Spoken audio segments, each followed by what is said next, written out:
line. Now, that was sort of Tabson, Crimbo, Process, Sin, and Mantu. Then the very next year, when they had Sirison and Rigon in the team, they beat Aurora, they beat Bestia, and again, they got towards the top 8 versus OG.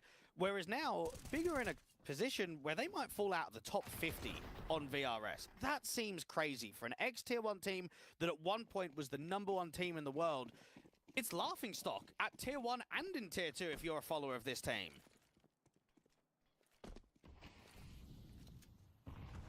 One of the lowest positions in history.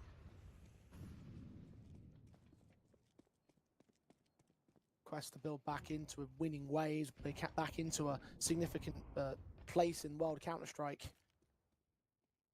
It'll be the quest, and you could say it's kind of a quest for both sides, although for Saw, it hasn't been all that long since we saw them on a big stage.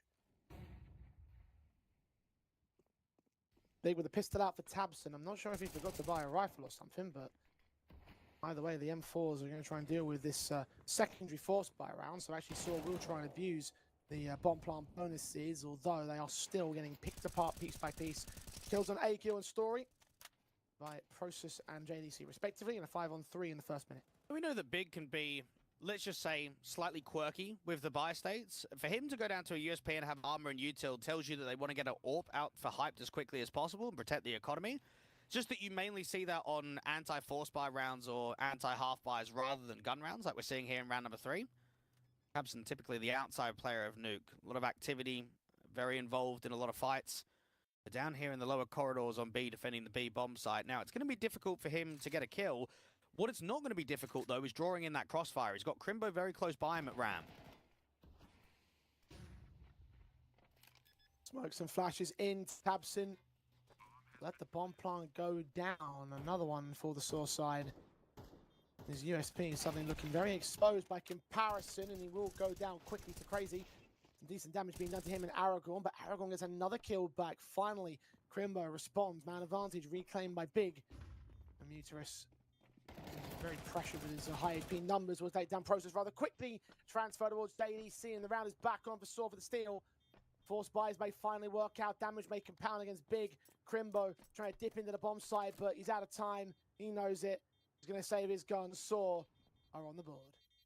Crimbo can make the round expensive right at the end to get this final kill against Crazy, but all things considered, with the crossfire they had with the man up, you'd be disappointed to be losing that round if you're Big. Give away a little bit of a freebie over to Muterus. And it did make me laugh that Ted was talking about how the two newer guys were doing really well in the local divisions out in Portugal. I mean, were they? We were casting Rhino, and I thought those guys were mid as hell. Like, I gotta be honest, no one's come close to Saw for, what, since the online era? Like, when I think about the Iberian scene, I know we've always had the Movistar Riders rosters, but especially the Portuguese teams, ever since maybe Giants that Fox was involved with about 2019, early 2020, I don't think a team has even come close to Saw. I will say that the shift back to a Portuguese side does seem to indicate to me that their hearts weren't filling in the international project. I would agree with that completely. Who gives an international project 4 months and then gives up straight away?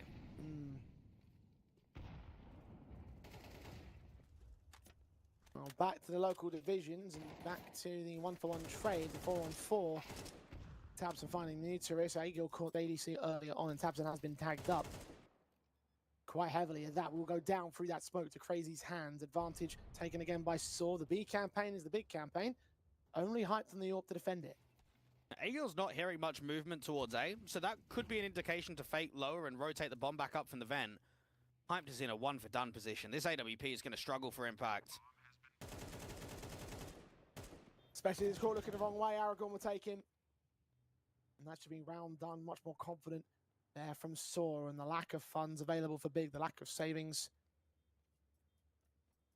Especially with the hunt coming in slowly from Agil. Process will fall, and Crimbo be the only element to try and get away alive here towards CT spawn, where shouldn't see a chase from the Saw side. 2 apiece as the Portuguese squad will start to stack some more on the board. And I'm definitely on the perspective that if this roster ever got dropped, it would be awful for the local scene, because there's almost no German scene at the moment. We don't have the teams and the organizations putting and investing money like we used to. However, we've seen a lot of orgs over the last few years struggle to find their identity. ENCE, Fnatic, OG, all prime examples. I think Big need to find their identity. Like, what do they want moving forward? Do they want to be a tier 1 team, or do they want to be a tier 2 team? Because they spent all of last year hanging around the top 20 and 30-ish on VRS, and now when you're not even close to being at the major, when you're 47th right now on VRS, and you start going to these Urban Riga Open events in Latvia and the Betclic Summer in Poland, it gives me a very different vibe than what Big used to be. Well, you're falling down the rankings as far as they have. You might not have a choice. The GitHub updated them to 45th in the world this month. That's down 11 places from last month.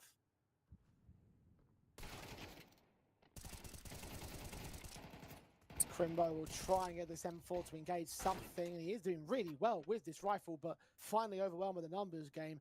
2v2's been set up, and JDC in process, I would have given them a chance if Muturis wasn't flanking them. Although, as I say that, they might consider this to be an open and shut case. They haven't quite capitalized upon Story, so now Muturis can move in. The bomb carrier to start thinking about dipping away. Indeed, JDC will drop. Muturis will eventually find his man. A little bit awkward with this crosshair placement and spray, but still around for the Soar side.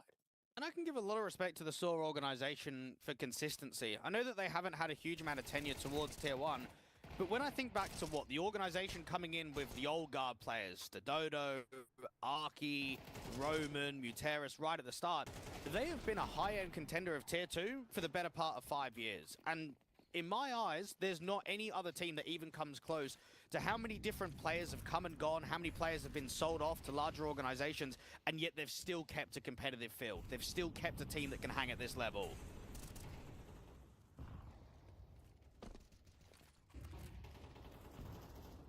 Sora hanging in well enough against Big to start things off again with an opening man advantage. It was Muteris on hyped. Tabson pressing towards outside to try and look for more contact of Sora. He's peeking to the left, trying to get ahead of that red box, but will fall down to Aragorn, who's on top of Mini. Look to the headshot angle of the next man back behind that credit card box, unable to connect it. That is a 5-on-3 with info towards one more man. Crimbo, I think, just got spotted there. He will be soon, and now he certainly has. Crimbo is getting stuck out here from Secret to try and set that crossfire. But unfortunately, JDC's not generating much. Gets one, Process comes in towards Credit, and now they know where both of the CTs are. One's towards outside, one's dropped lower from Secret, and there's still plenty of time for Saw to work with.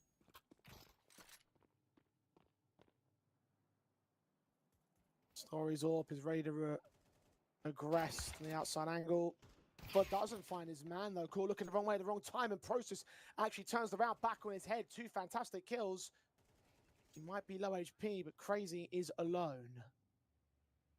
Now this clutch, you would expect, open up the double doors, plant in the smoke. That's probably the best way to give yourself the highest chance of winning. What he does after that, though, he needs to fight against the CTs quickly. If he tries to slow down the post plant, he's not going to have an easy time of working it. They'll plant behind the smoke and hear them both coming in. Close the door. Get up on the rafters. Try and dip back in. Find a fight on Process. Last man, exact same position, and Crazy will isolate both of the fights and win a crazy round for Saul. Well, fair play. He's going up against one of the very best clutches in the world. Crimbo is absolutely brilliant in 1vx's. And I think that he could probably anchor a top 15 team in the world if he was sold tomorrow. I'm convinced that he can play at a tier 1 level. But right there, the angle of elevation, difficult from the lip looking up. And it meant that Crazy won the clutch. Big will be disappointed because Process had a very good, impactful couple of kills out there from the glass. But Crazy makes sure that that clutch is won in the end.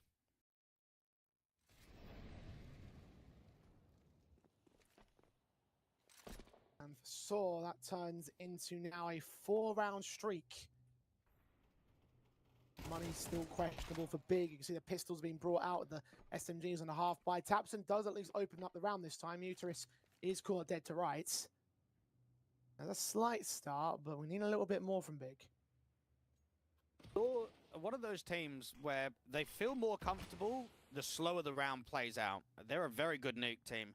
Looking at their last 3 months on HLTV, they've played 17 best of 3s and 10 times Nuke has always been picked. Unless it's an opposition ban or maybe you're going up against a tier 1 squad that play a lot of it, this is always the go-to. Aragorn just trying to hold the likes of Tabson down here to the corridors. You've got a lurk heavy on the outside with the bomb crossing. Lobby's now being at least pushed upon, and they're not trying to hold on to that space. And for the moment, it looks promising for Big because the time's dwindling down. You've got a man advantage. You've got an AK up for Process. But it's how much Story can find in space, because that's what the T's are working for, an A-split potential. Not close and personal against Hyped. Julie's around the corner. Story actually runs into his man and drops the bomb with it. In an unrecoverable position right now for the T sideline. Secondary player is going to go down to Hyped as well. Trade is at least found by Aragorn, but now Sora reduced to 2. Agil got to get up towards the bomb site. Got to try and take down his player at closed vent and open vent for that matter. But he doesn't look the right way at the right time. Aragorn gets his pick in. Needs a double. Needs a triple. Needs to basically ace the whole round. He will just sneak in the bomb plant here, but Crimbo's closing in against him. So actually, it won't be much of a defensive. As Big will deny the streak from going any further. Put their third up. Well, Muterus will be disappointed in himself. He's the one that gave up the opening casualty down there at Secret. And then Hyped, well, if you've maybe not been watching Big recently, and this is your first introduction to seeing what Hyped is like in the team, getting a bit of a grasp on Process, this has been 2 very good rounds back-to-back from the 2 newer players. I know that Hyped has been here for a while and Process has only joined recently. But right there, we're getting the more inexperienced players, the younger guys on the team putting up some good impact.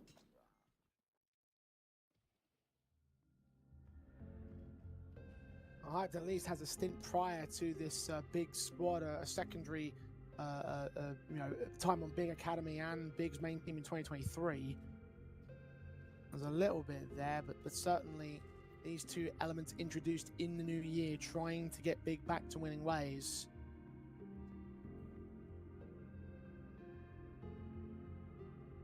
Tacticals called in by the Saw squad because the first bit of true resistance we've seen them face so far, the pistol and conversion from Big, even those are diffusers of that, so the point now where the Germans will start to threaten.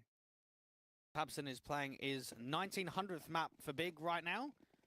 Been here a really long time, and you'd love to at least find somewhat success. Not to go back towards the heights, not to go back to tier 1, but to get out of this slump that they're in right now. 5 wins out of the past 17 matches on HLTV is an absolute joke. It's an embarrassment for the players that are on this roster. And then to even look at the teams that they've been beating, the Glex, a Dead Passion UA roster, BetClick, ECS, and Arbe. That's the 5. I mean, seriously.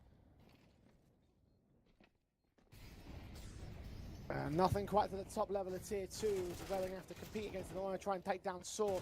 JDC and Process do take down 2 players at least, with JDC doubling up on Crazy. Muterus and Story have lost the bomb with only a single point of damage being done to Big's defensive setup. Finally, JDC will take some more, but even so, you aren't getting away out of this round. You're going to equalize the board. We're in a position now where pressure is going to start mounting, not so much from the scoreline and how the last few rounds have gone, but mass AKs. We always know heavy AKs on a CT perspective on any map are going to start ripping. And if Tabson can put his foot down, you're aiming for a 7-5 or 8-4 half now. You are almost giving Saw nothing towards the tail end of this first.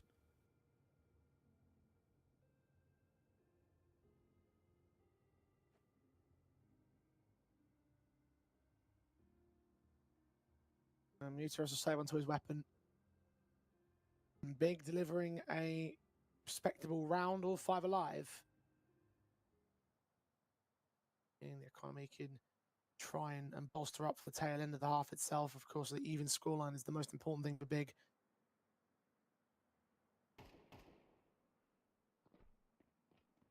And this map of Nuke has been played frequently by them.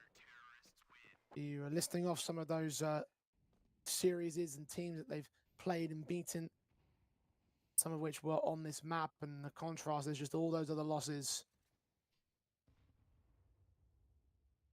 I must imagine that with that in mind, CT side, you're going to need to get as much as is possible here.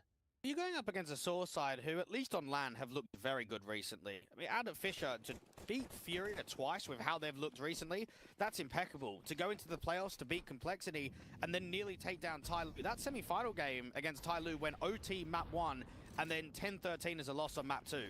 These guys can show some really good showings. I just think it's been recently online where they've been a little bit more rough, and that's where they want to try and get out of this losing streak that they face of 3 games in a row.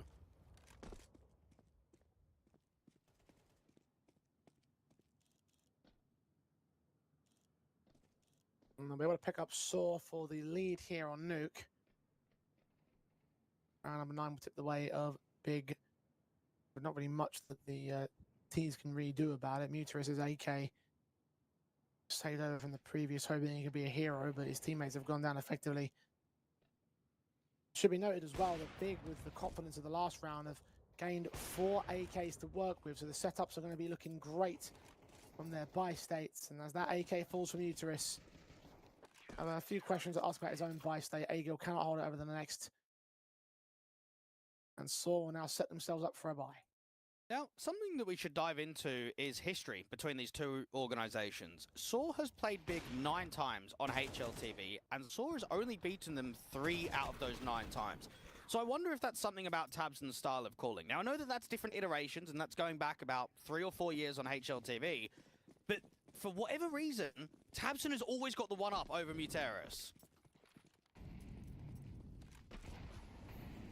Including their one head-to-head between the two cores here, which was back in January of Blast Bounty. On a 2-0 win for Big. Oh, Agil's lined up 2 picks in this round, though. Collateral, I believe, is the kill on towards Hype or JDC. A 5-on-3 established quickly. Big at control of that bomb site go, but they picked up the bomb in lobby. And now Tabson will play close to try and resist it further. Process has more back on the way in, and indeed Tabson evens up the man advantage. Agil's down. Excellent push forward for information to cut that bomb carrier, because that was a sitter of a round. A double kill because of a missed AWP kill. And now Crimbo has seen that that bomb is still there and deep in lobby. So he's going to walk forward with that spam. Now, if Crimbo falls, that might be the return from Story, but it's all about timing, and Crimbo wins. So the round is over now. Lightning fast reaction right to the cranium of Story. Crazy's picked up by Process. Muterus had to sacrifice his money stake to save that AK, so the MAC-10 will not be getting a clutch in. Crimbo with a double. And Big with another one. Yeah, Crimbo really might be William the Conqueror. Currently 1,066 maps played on HLTV. 747 of them being a part of the Big organization.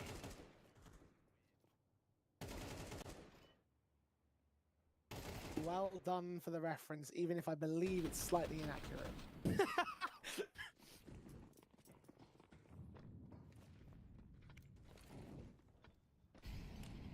6-4. Big. Minimum's taken on the CT side. Thunderpick rating them as favourites right now in our best of 3. Certainly feel like they're in control of the map up right at the time being. Saw are going to try and change that with pistols, which isn't going to go so well for them. 2 men down, 3 men down by Crimbo's hands. Over at the ramp access. There's only a half buy though. The focus will be with the guns in the next one, which is, of course, where they have lost the half itself. 7-4.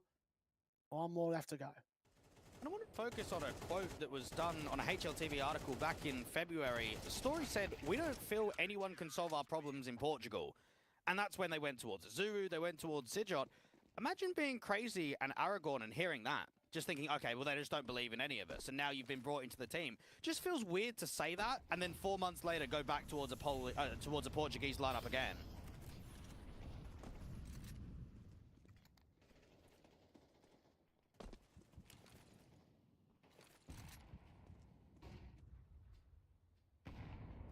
You can say one thing, but sometimes actions speak louder than words. As I said before, the fact that they gave that roster, that international team, 4 months and went right back to the Portuguese side says to me that they weren't really as 100% convinced as they made out to be. Hype's convinced that Crazy's dead as he just shot him right down. Kicking things off in round 12 for the CT side. Once again, he's trying to double dip, but doesn't quite get much. He's flashed off, blinded to fall back.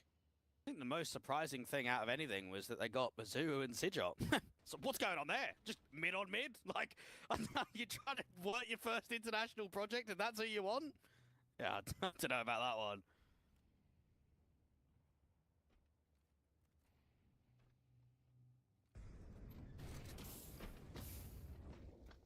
JDC's taking Muterus next. Process will get overwhelmed by 2 players in from the squeak door down to a 4-on-3. Big could still lose control of this one. They're back to turn. Agil runs right into his man. Tabson doesn't know what's going on. Aragorn just gets the trade together. Bomb's been dropped. He needs to plant it. Heaven's contested, as could Mini be. He goes for the safer side. This is such a tough clutch. HE just goes in en masse. And now where do you peak? Main, Heaven, you're getting caught by Util. The double swings coming from Heaven. There's no chance. Absolutely no belief that you can even get a single kill. And just how quickly do we notice that mass AK is being held and then just flawless? That is the difference of what happens when you can pick up 4 AKs and just have a lot of backing behind you. That was a good, confident first half from Big. I'm impressed with their CT side. That's what you'd hope. That's maybe not an expectation, especially if you're a big fan and you follow them recently, but it was a good showing at least. It's a half advantage at an 8-4 score, so you've got yourself a pretty decent foundation to work with against your opponent's map pick.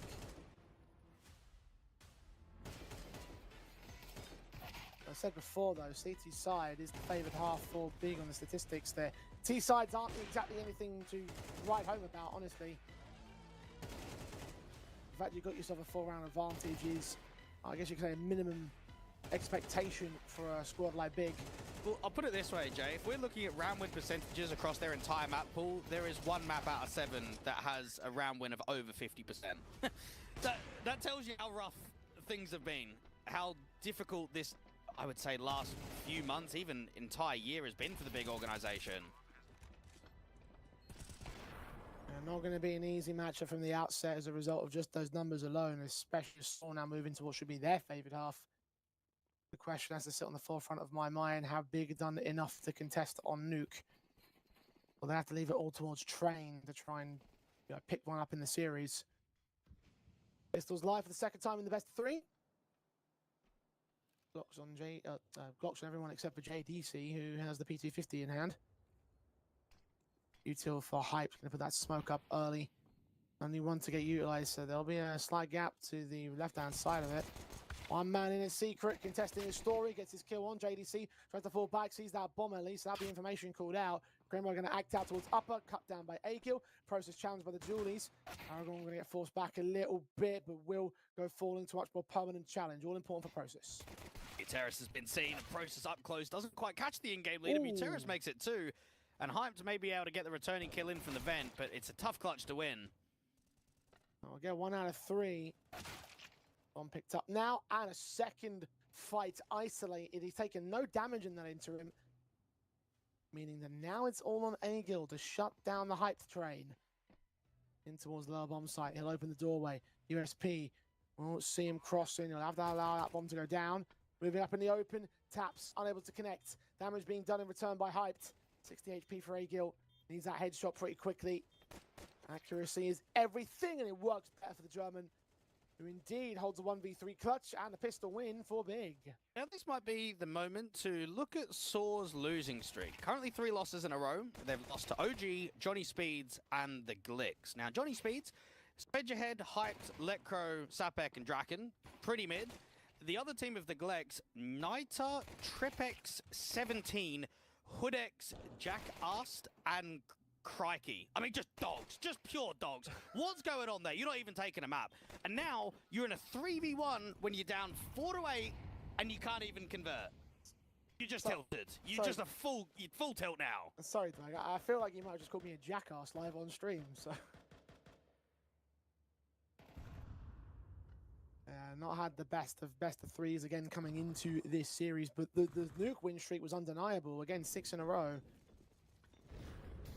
That pistol win may set Big up for a decent take of the map up here. Flash is coming in. SMG trying to lean forward of Agil. Got pistols around the corner at point blank. Process going to get that first.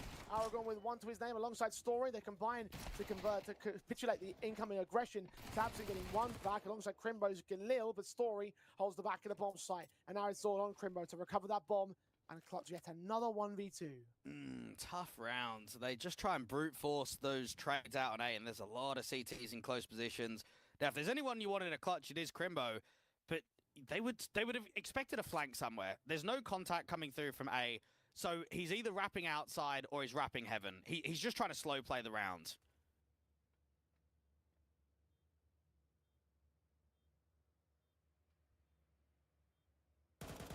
Crimbo leading. Spotted one. Takes him. Mutarist. Last man standing. Where is he though? No info. Top of the silos. Will find the burst. But the tag lands from the scout the same. Mutarist swing with his opposition. 20 seconds on the clock. Now he's down to 15. Crimbo drops off. Mutarist knows he's got dominion over the bomb. But for how much longer? Crimbo making noise. Trying to bait him into another phase. Just gets away. Can just put the bomb down. The Mutarist is quickly inbound. Making noise. Crimbo into the left. Scout scene. What a shot that is. Another clutch for Big. The Big have just outclassed at times the likes of Saw. I think there's been moments where Saw have had some pretty good chances, but they've not been able to come through with 1vx's. And I mean, we spoke about it a little bit in that last series. How many clutches Ecstatic were winning early on? They were on, I would say, the deficit of it, right? That they were winning 1vx's, but then lost the reset, and then that's when you lose the momentum.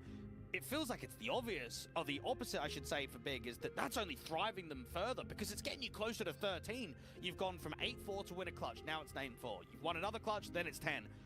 You've got 3 more rounds to close, and then at that point, you're going into a strong map pip of your own against the Saw side that's really struggling online recently. The 2-0 is just, it's thriving, it's cooling.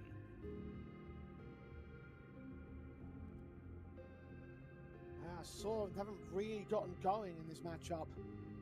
Well, maybe it's because they haven't won an official on HLTV in 31 days. Now, there's an asterisk there because they're not playing many officials. But if you haven't won in a month, I mean, that can't be a good feeling. You can't have a lot of confidence, right? Going into any series, doesn't matter who you're playing. They also haven't played in a month at the same time. And that question I was having on the desk, it's like, yeah, was it a good thing? Was it a bad thing they took this time? I mean, so far we've seen very little of improvements for this Portuguese team, and what more do you add to it other than that? I mean, this has been a disappointing showing for your own map pick at the very least. Well, to back up maybe that conversation with some stats, Saw have won just 9 out of 20 online matches on HLTV in 2025. This includes the failed qualification to the Blast Bounty LAN where they lost out to Big, a Blast Open Lisbon, and the Blast Major at Austin. So while their LAN results, I would say, have been fairly good, they've been taking some decent scalps, they've been able to show that they can hang at Tier 1, what if they're showing online this year? That they're struggling and that they're inconsistent?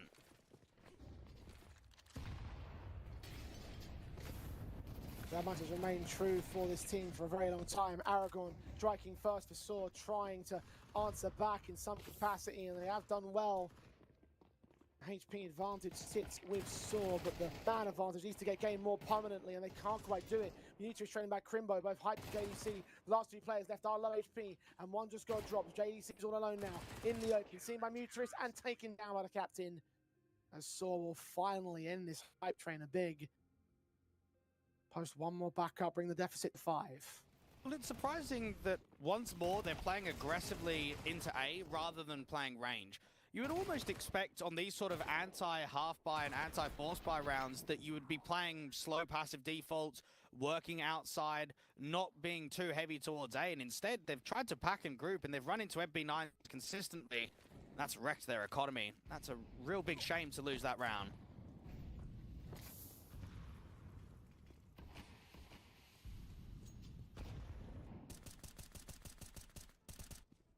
We got Galil available for Tabson, who tanked damage to the incendiaries.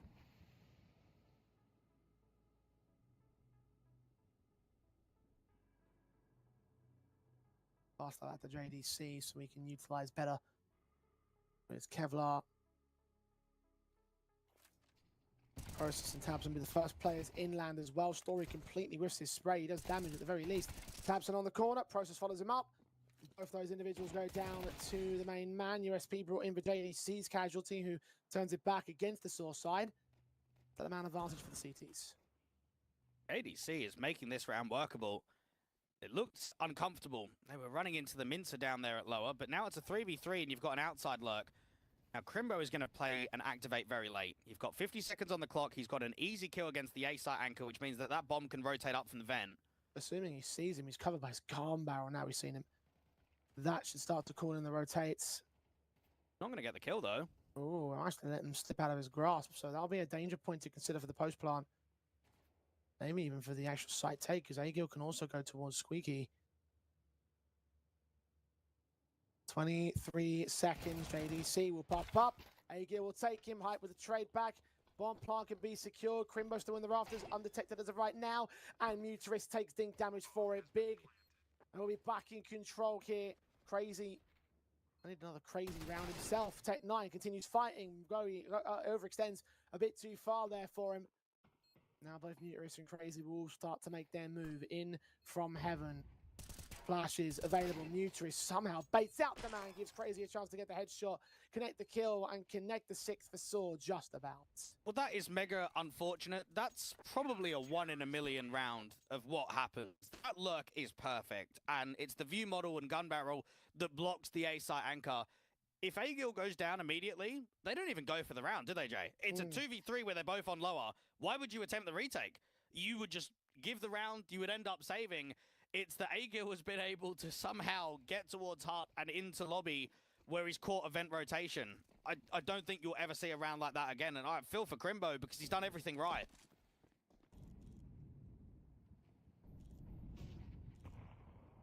He's back on the Galil for this round. 21 frags deep, rightfully so.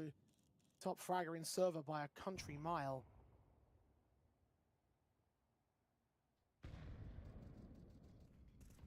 Tech9's on 3 others.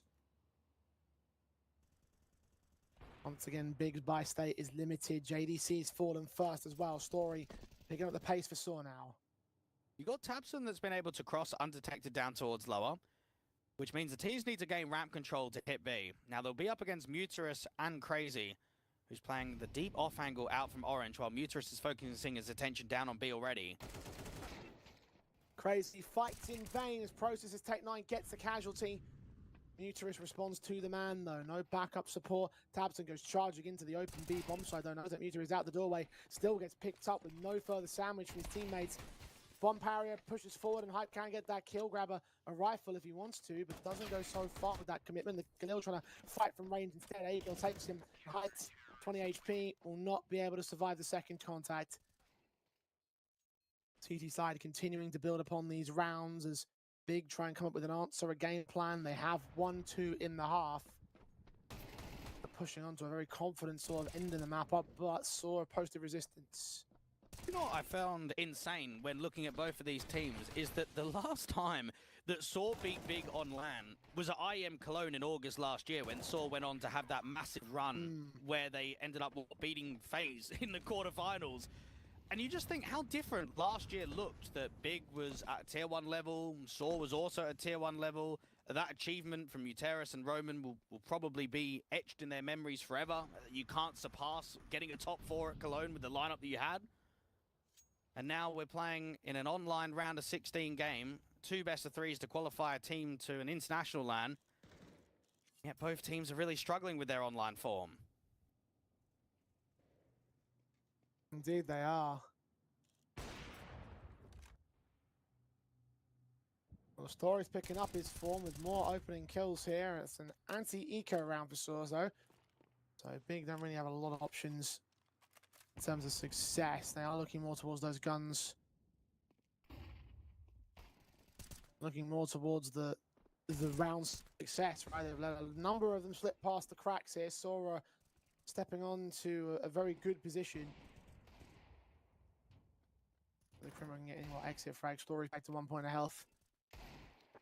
But in general, not much of grand nature walking forward from the Big side here. It's 10-8. And the rifles are in play, but we need to see Big win around here. I want to ask you if you think Big's loyalty to Tabson has been, let's just say, overdone its time. When we consider how many coaching staff have come and gone through this organization over the last few years, your Kakafus, your Godby, we're looking now with Zen, Dude, Freeze, how many academy call-ups have come and gone, Sin's been involved here, Process hyped, and yet the in-game leader's never been replaced. There was, what, 1 tournament where Sin was in-game leading and then that was it? And yet, for whatever reason, we've had a huge cycle of players come in and out, but not Tabson, ever, not once. That's very true. I think Tabson is the only remaining player from the original Big, from its founding. Yep, that would be right.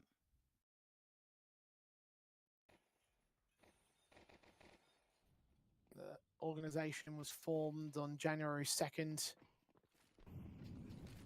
That NRG core, which included Tabson.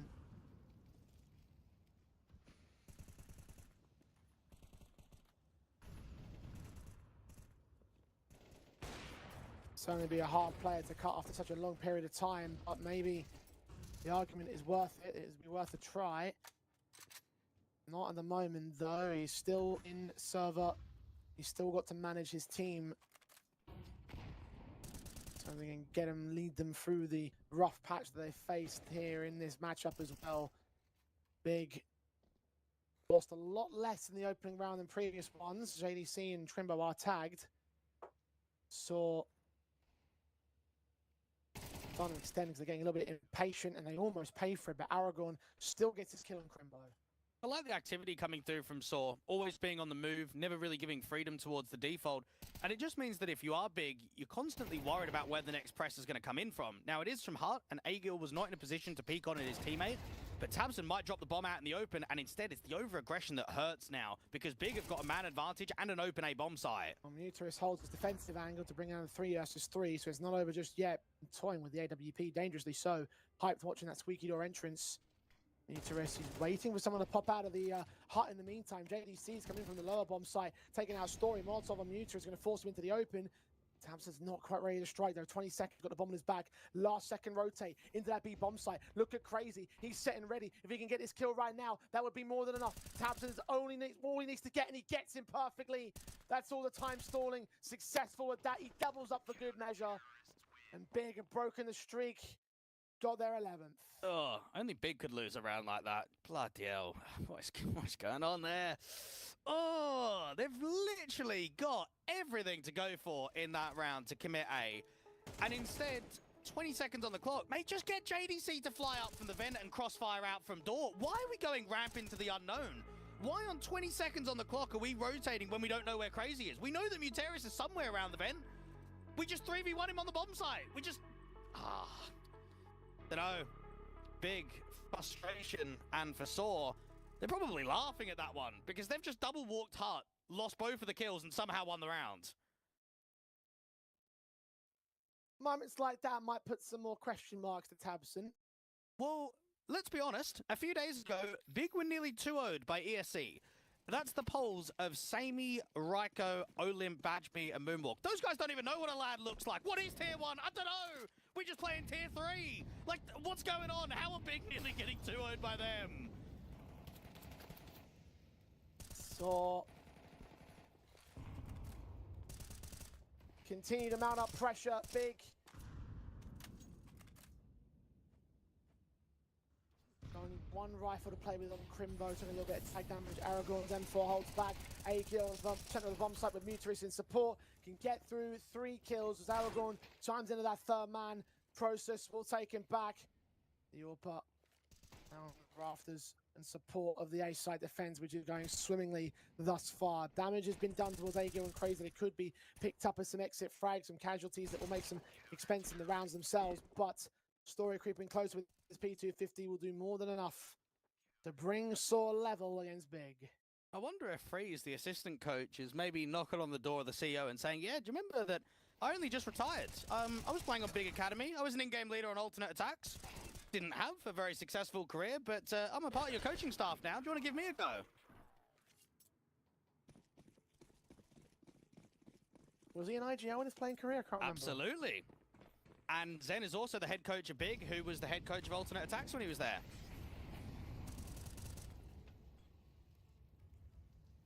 Well, we'll see, I think. I mean, we are spitballing a bunch of ideas at this point. That would be the ultimate troll, though, being replaced by an assistant coach. Pulling an Immy in the German scene. Yeah.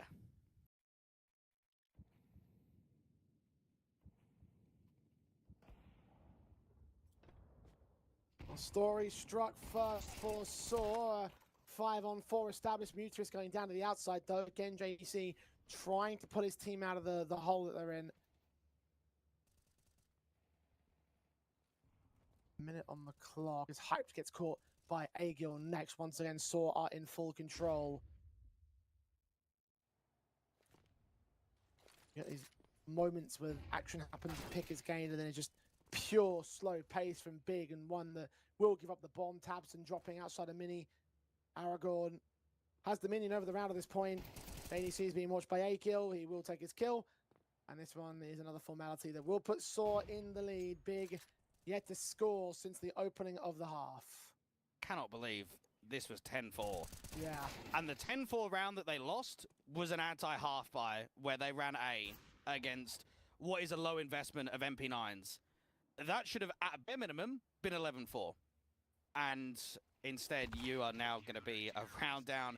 Where this round streak, the bomb's not even getting close to bomb sites. We've had a single post plant in all of that streak of CT rounds.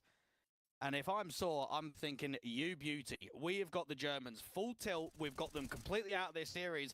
We're going to go for the duo now. We're going to go into map number 2. We're going to be refreshed. We're going to be hungry. We're going to be looking for that revenge after Blast Bounty. And we're going to take down a team that's not even a threat. A team that I wouldn't even...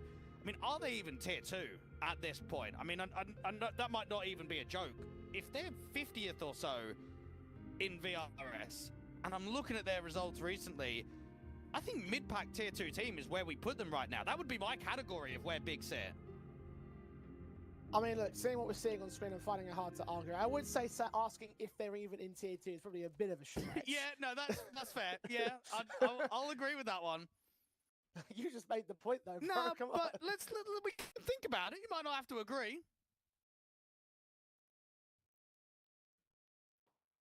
Either way, Saw now to another 7 in a row. And Big are just not showing us anything at all. Another hero rifles up the JDC on the Galil. The Galil.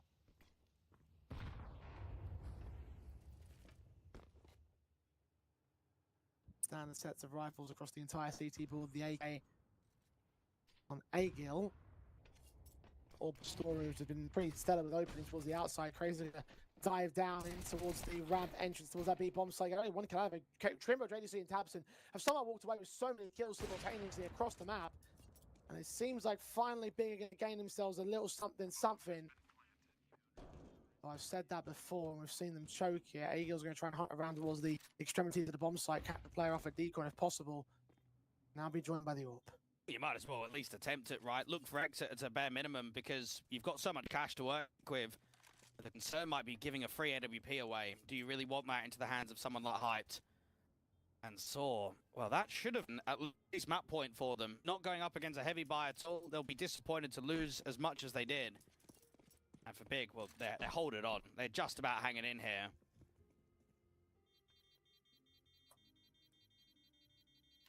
Just about though. 11 up now apiece, and they've broken the 7-round streak at long last. As earlier.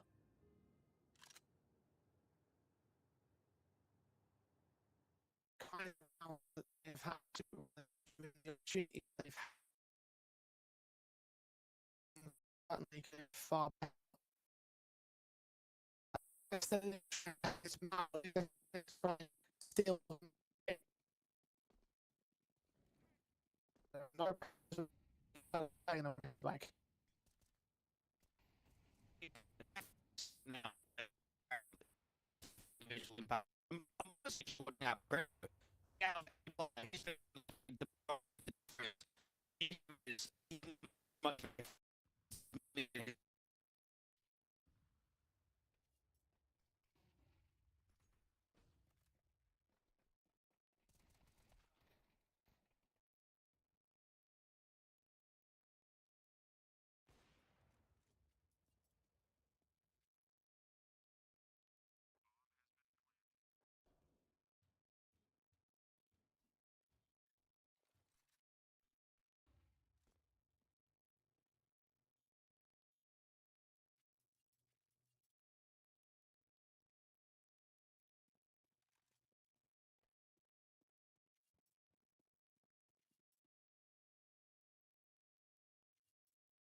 we're back into it.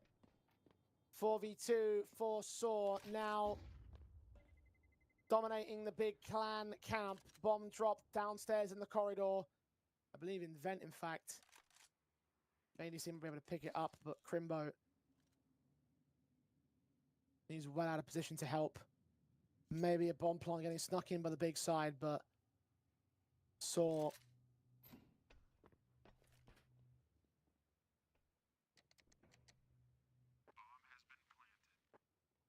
A 2v4 to play with. They know that they can bum rush the bomb site. JD still lines up 2 kills for it, but Eagle takes him. And that should conclude the round. I don't think they've got info on Crimbo, however. Now they're going to know. They're going to hear him dropping off. Close the door, tap the bomb, hear him coming. AWP in hand as well. Plenty of automatic weapons dropped around him if he wants to switch out, but he's scoped in. H is coming his way, Diffuse being held. Crazy just to watch. Pete tries to come forward. He doesn't get his man in time. Fuse came down all the way as Saw will push all the way to 12-11. It's map points. That round got a lot closer than probably it should have.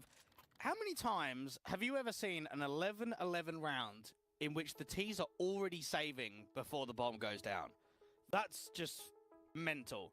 I realized they don't see any potential in the rounds and that they're looking to play out for OT. But JDC, imagine being in a 1v4 like that when you already know that your teammate's just not going for it. That's such a unique circumstance to be in. And for Big, I just don't see any return from pure mental state alone. I can't see how 2 teams that are struggling as much as they are have come into a series where Big is 10-4 up, and yet they're just not even going to win.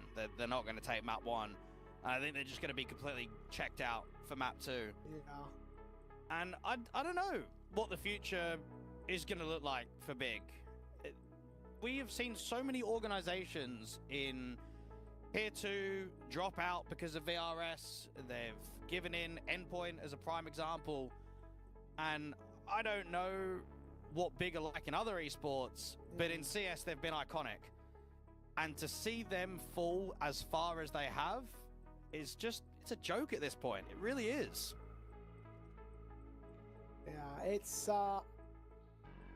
it is one of those things that you have to think about at times, because it's not impossible, and it certainly is more frequent these days that just you don't find the success and you call it a day. And I mean, look, credit to Big for keeping basically the same lineage of the team from start to today.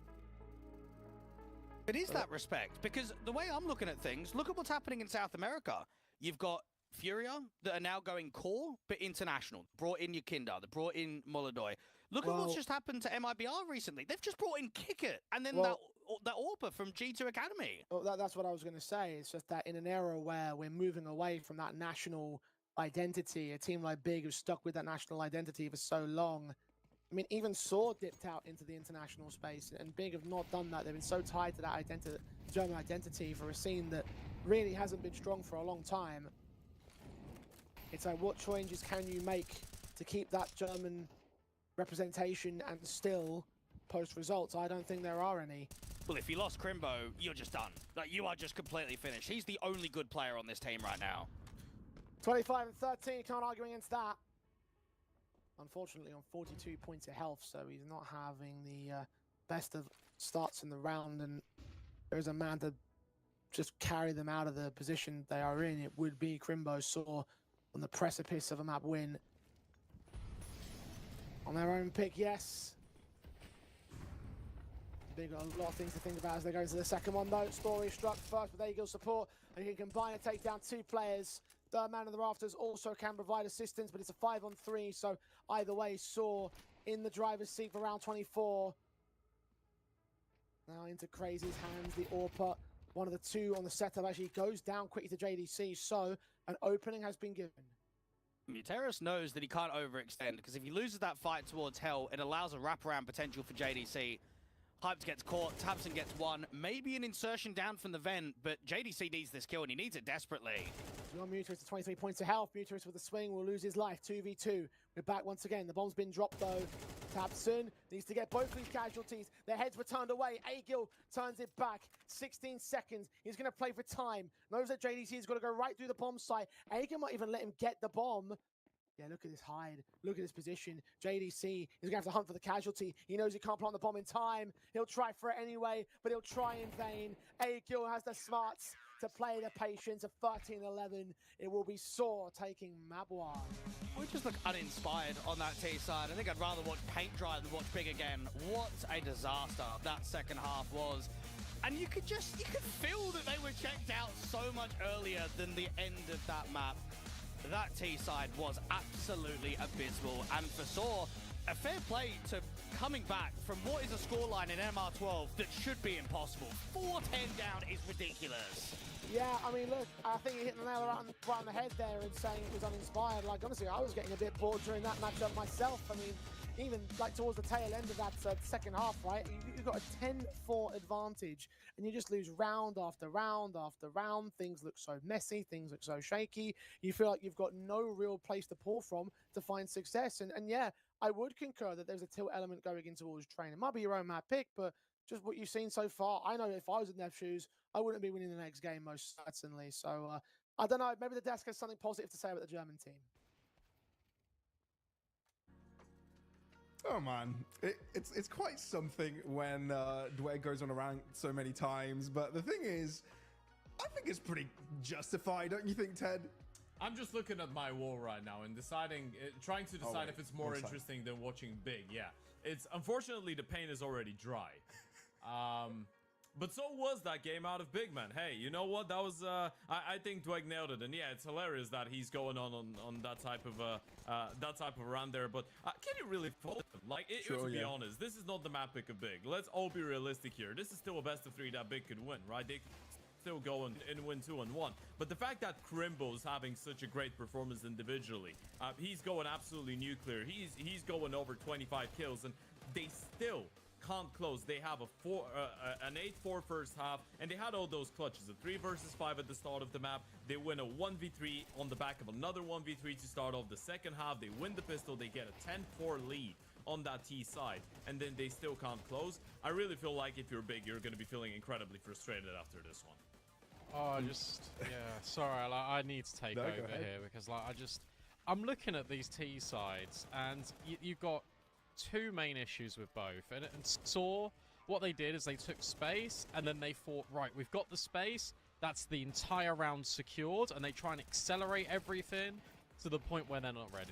And for Big, we're just overcomplicating everything. You're 10-4 up, you've had these 2 insane clutches, you have that 1v3 pistol to put you in a position where you're 10-4 and you're closing the game, and they decide to go for all of these really complicated, we'll take the outside space, and then we'll get a guy down ramp, we'll maybe get a guy in towards secret, and we'll wait, and we'll wait, and we'll wait. JDC will come up the vent. No, he won't. With 20 seconds left, we'll go back towards ramp. I'm speaking like this because it is so confusing, and I don't understand why they don't just exec and go as a team. You're 10-4 up.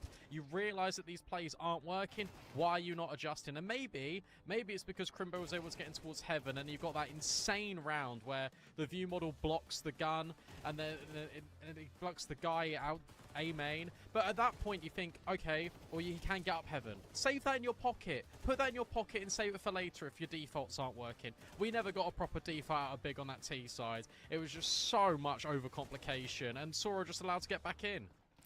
Oh boy, I mean, I love when we, spiral out of control, we start ranting like this, because quite fair, when games, go into this kind of a state, we need to, press the narratives and let people know exactly how we feel. Ted, get a little bit more out of your system before we try and nitpick on some of the positives like the casters requested from us. You know what's the one thing? I actually want to focus a little bit on what Saul did right in that second half, because they probably should have lost the game, right? Let's be fair. Big should have closed it, and I think we could go on for hours and hours talking about how many times it kind of feels like Big are overthinking stuff. They don't really believe in the initial idea, and they just get lost in the sauce. Story was phenomenal. That's the one positive for me. 8-1 in opening fight. CT side, he absolutely dominated the server, finishing the map on 20 kills, and the T side was not necessarily inspiring. Not that the T side on Nuke is at all one of the easier ones to op on. So I feel like when it comes down to Story, he understood the assignment really well going into the second half, and I think it was all of them, rifle-wise. So knew they probably should have lost the map the moment that they were given an opportunity to start crawling back and getting those rounds. They were like, well, you know what? We know how to play proper Counter-Strike. We know how to play solid on Nuke. we're just going to keep it going round after round and hope that big don't really upset us. And there was that one round with the pistols that big are able to steal away that I feel like maybe threw a bit of a spanner into the works, and at least for us it felt like that was supposed to be enough for them to push it into OT. But if we have to be completely honest, you're looking at that T side out of big and respectively the CT side out of Saw. Saw lost one round to the pistols, they lost the pistol round, and they lost the conversion. Every single buy round that was guns versus guns on that CT side they were able to win. So I feel like with Story getting the opening kills, with Agil and Aragorn and Crazy able to produce those multi-kills to keep them involved, I think they did play a good CT side, and this is again trying to navigate a little bit outside of what big didn't do right. Reminds me an awful lot of the Ecstatic game against Paravision on Train, where you've got really good CT pushes coming in from Saw. And I think the biggest thing for Saw, like you say, Ted, is that they were playing with nothing to lose. Let's just play good fundamental Counter-Strike. Let's try and put Big under pressure, because tell you what, if it gets to that break point, if it suddenly gets a little bit close, 10-7, 10-10, they're going to start really panicking, and they're going to make the mistakes that will yield to a map win. Let's be honest, that 11-11 round should have gone Big's way. There are so many rounds in this game that should have gone Big's way, and yeah, they were fortunate enough to get some of these clutches that put them in a 10-4 position, but you put yourself in that 10-4 position, so you got to kill off the game. It is absolutely devastating for them, and it just keeps adding to the woes of Big recently. All right, let's talk a little bit about what we were mentioning at the start of the game, right? In anticipation to this series. And one of those conversations was, the fact that you've got some newer players in the mix, Crazy Process, taking up some more instrumental roles for the team. Do you think we saw what we wanted from them? I know we could go on that pitchfork hunt on Tabson and or whatever whatever this is, but what are your thoughts on the Crazy Process show? I feel like when we're talking about Saw in general, they are a team that does really well when they're not expected to, right? And I think this one map was a great embodiment of this entire team's story throughout the last, let's say, 1.5 years, right? Starting off from the summer of Cologne when they were able to make it to the semifinals, no one was seeing that coming. Then expectations go up, then nothing happens. Then we go into the international iteration with Azu and C-Shot, where no one really expected anything, and they just go into ESL Pro League and they're able to fly through stage 1. Then again, disappointment the moment that people expect something out of them. Then you go into Fisher, and again, it's a good result, a top 4, expectations raised, bad results online. I feel like Saw as a team just does the majority of their good work when they are on the back foot. And looking at this graphic, by the way, I'm just going to pivot away from that point about Saw for a moment. I just feel sad for Crimbo, because he had a phenomenal map 1, and this is something that we were talking about. Dweg mentioned it during the cast. Crimbo's still a tier 1 player in his core, and it's really difficult to believe that this young man deserves to play that type of a map, clutch up 1v3s, clutch up so many important rounds for Big, and still end up losing. Yeah, it's a little bit unfortunate, and currently being in the position he is, it's the conversation about being stale, right, in this team. And you hope that won't remain to be the case for Crimbo or this roster altogether, right? So we'll see if that changes. So let's talk about how that changes, because long term, there are bigger problems involved. Longer term, you can talk about this, the identity of the core itself. But what about short term? What can they do looking into the series itself? Coming up, obviously, you've got you got Train. Big going for that instead of going for the first pick of Inferno. They left that last to the end. So what really can go right here for Big? They want to just keep it simple. Like, honestly, they just keep things simple, because they did such a good job on that CT side. It looked effortless for them on that CT side. And you go into the T side, and there's just, so many things where I feel like it was overcalled an awful lot.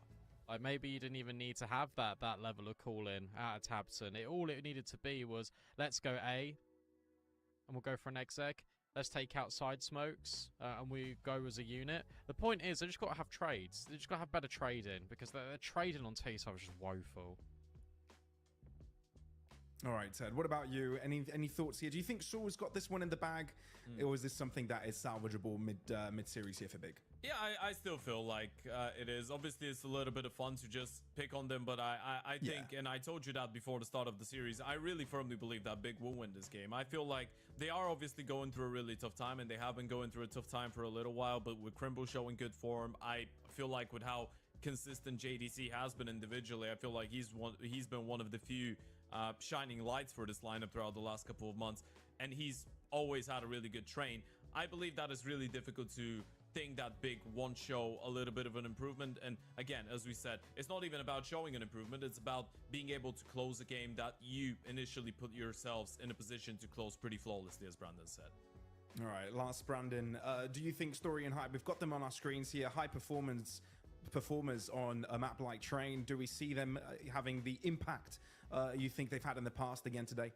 Well, I wanted to compare this because Story is the highest rated player for Saw on Train. He was also the highest rated player for them on CT side Train when it came to the opening kills. He's going to be valuable, so valuable for Saw. And I think they can close it in too, because Hyped, this is his worst map statistically for Big. When you compare all the other players on Train, Story was lights out when it came to the impact here. And I think, I tell you what, Hype's got to have his A++ game here on Train to compete with Story. Otherwise, I think Big are going to lose 2-0.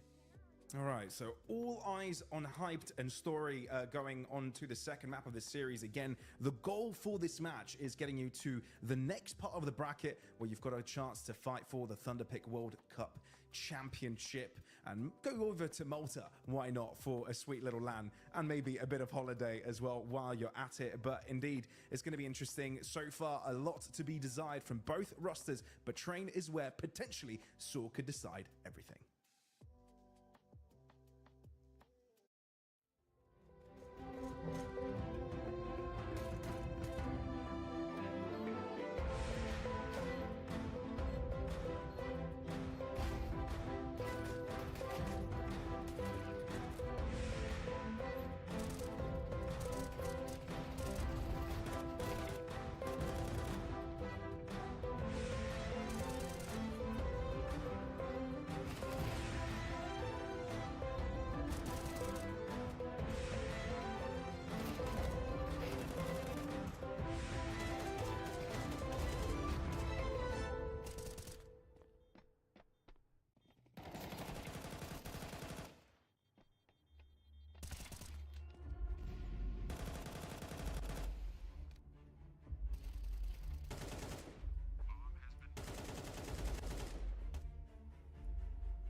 Wants to kill the last second.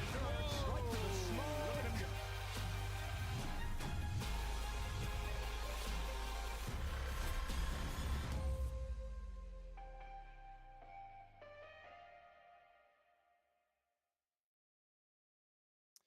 Well, with Nuke falling out of favour, big move to their own map pick of Train, where hopefully things will step up a little bit better for the German team. We're already into the pistol round. Saw on the CT side start, and he's charging quickly into this B-bomb site with a rush tactic that has forced Saw to play passive and back off.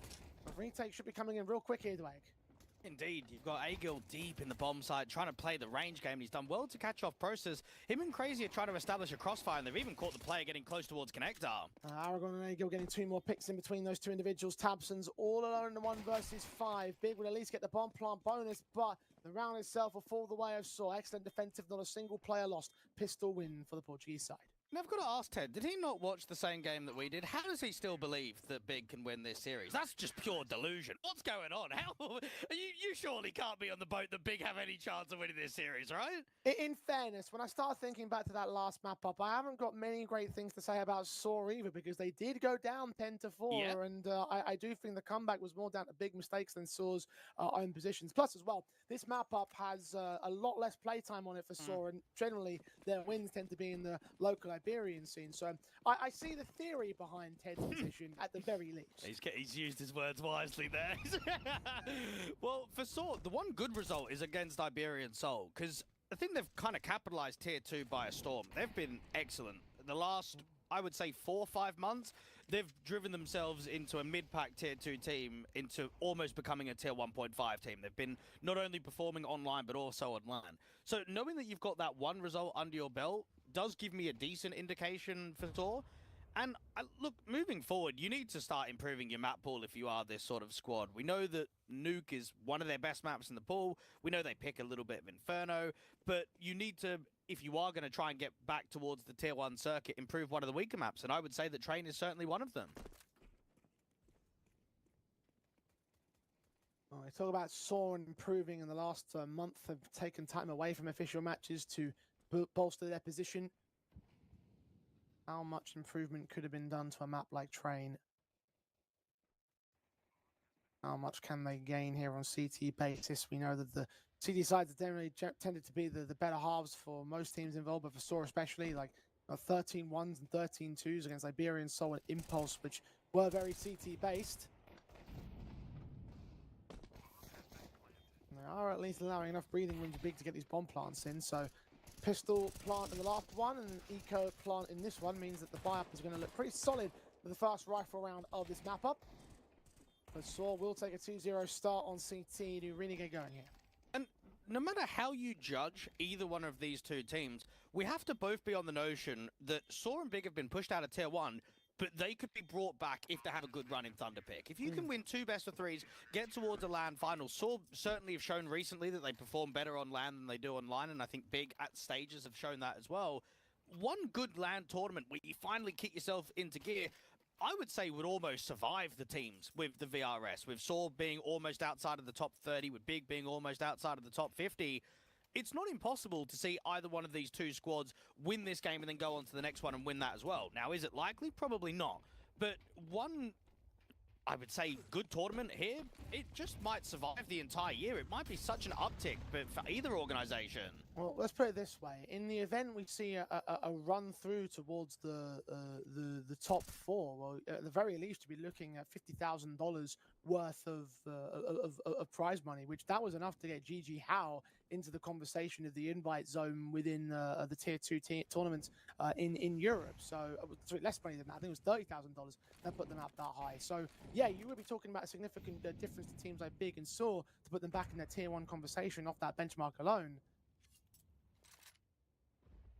Of course, to make it happen requires to qualify. Only one of these two teams can do that. Loser of this match, of course, will be eliminated. Minute on the clock into round number 3, and the rifles have done their damage. Crimbo to 9 HP, Aragorn to 30. Molly start coming out towards the back lines of the B bomb site. Agil good to get that kill even when blinded. Crimbo will fall. Secondary also goes down with Story locking in on Tabson. And hyped and JDC 2v5, hyped low, trying to get the bomb plant in. I think he's going to get denied by Aegil. Indeed he is. JDC finally gets that trade together, but it's too little too late. Saw are in full control. And it might be a small sample size because we haven't seen many rounds out here on Train. But if we're focusing, and we're being quite tunnel visioned in this, we're looking at the second half of Nuke, and we're now looking at the start of Train. Does Big not look like a dead team walking? Do they not look like a team at all? This is a very slow start to Train, in which you're getting pumped. And that's very confident from the Portuguese. And you would expect that if you can keep that sort of mindset going, you might have a really good first half in terms of a scoreline. We've already discussed that we believe that Big could well be checked out of the series already, but as you say, it is only early doors here. It's a very small sample size of those rounds. There is time to change your fortunes. Saw should be getting off to that 4-0 start in the half.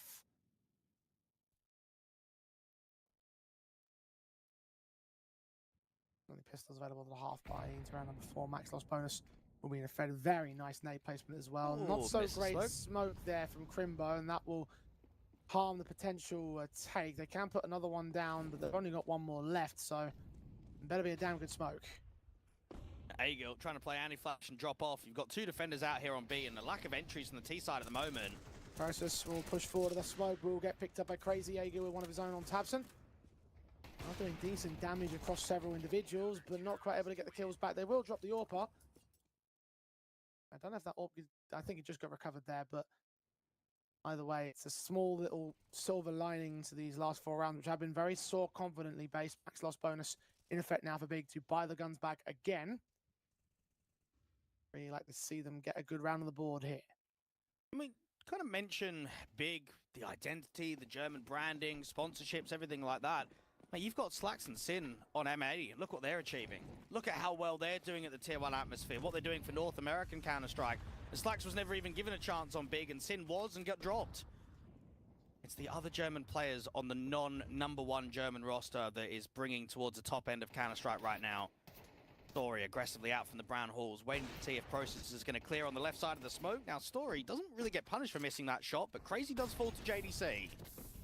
Trades are still good for Aragorn, though. Hype going down. Tabson and Mutrix go blow for blow. JDC gets the man advantage back with his second kill of the round. Story and Aegil both caught out of position here, not on either bomb site, although Aegil's going to start to set himself up on A, and actually does get backed up by the AWP. Got to be wary of all the entry points. They'd be very exposed here on the A site. The smoke out towards this main entrance means that Aegil will check Ivy, see nothing there. The attack will be uncontested out of T-Con. He'll try peek in. The AWP is watching.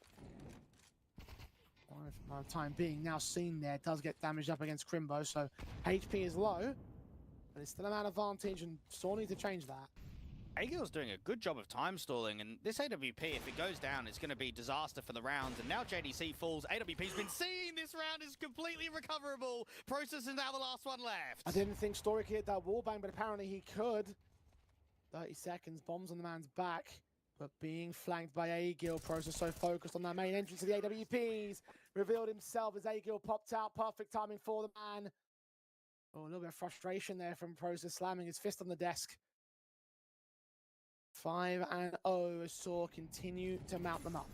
Brian was talking about it at the end of Nuke, right? Not grouping and keeping stuff simple. Bro, they've got like a triple entry out A. Why are they not just packing and running out to clear the bomb side?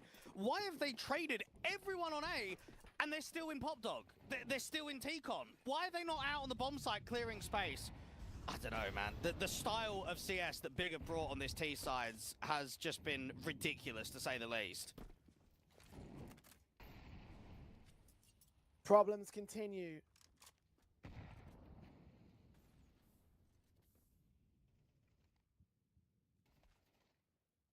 As Big missed the bomb plant bonus, therefore they can only bring in 1 Galil at best, and Tech9's the Eagles across the rest of the board.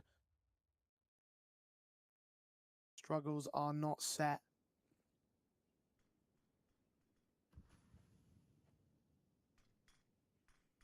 It's gone quiet as we approach the minute marker. Aragorn ready to receive the 3 in Pop Dog. Counter incendiaries are good from his teammates, just to ensure that time is stalled out for appropriately. Good blocking of the util. Big now just getting read upon. Aragon, a player that's been struggling since joining up on this lineup, averaging just a .95 rating. Think he's not adjusted very well to this level of competition, but in fairness, he'd only played on what, Rhino for the win, GTZ Bulls. You're not playing at a high level. But right now, he knows that we have got big exactly where we want them.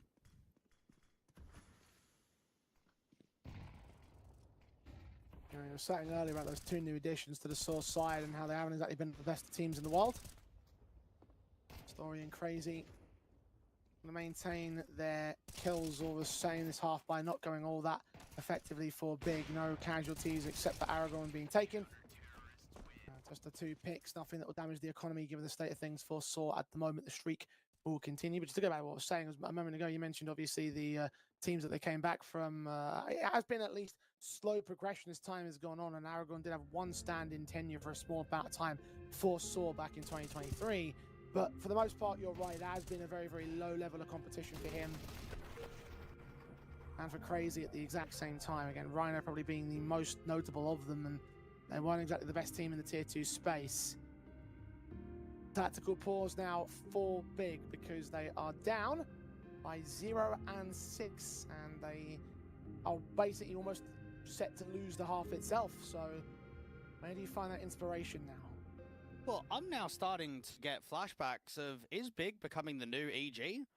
Think about how much memed on EG was from where they were to where they fell. Is that not a similar parallel for Big? They're not that evil though, are they? You know? Well, yeah, no, that's fair. But in terms of the trajectory of the team, it looks very similar. Results, where they were, where they are now, the belief in series.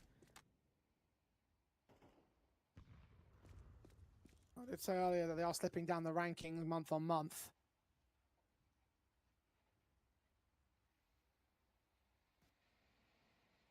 We are looking for some good results out of Bing, and relatively soon at that. Orpa story. Flashbang doesn't even catch him. Kill found a Tabson. Collateral damage done towards Hyped. He doesn't fall down though.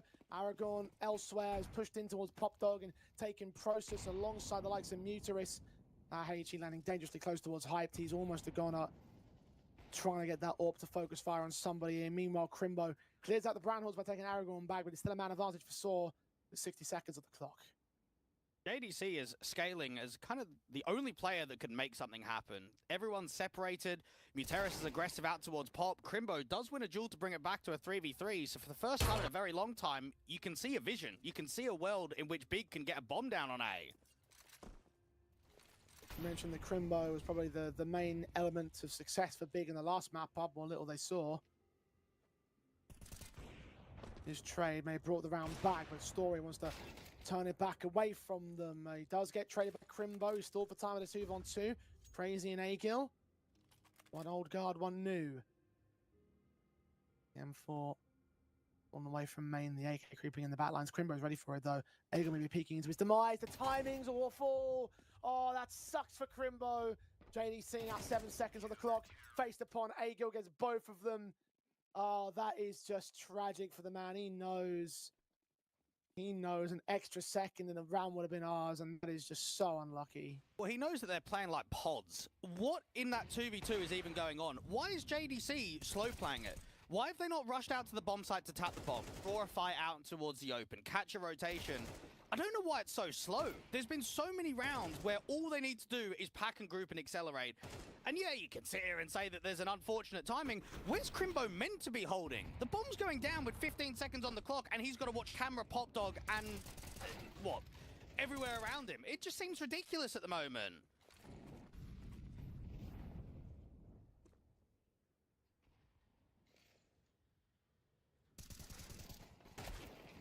Crimbo, dead next. Process and Hype get a couple trades together. Finally, with B execution, things are starting to look up here for Big. They are lacking in a rifle for Tabson though, and a plant from Hype is exposed towards Zed with a missed smoke.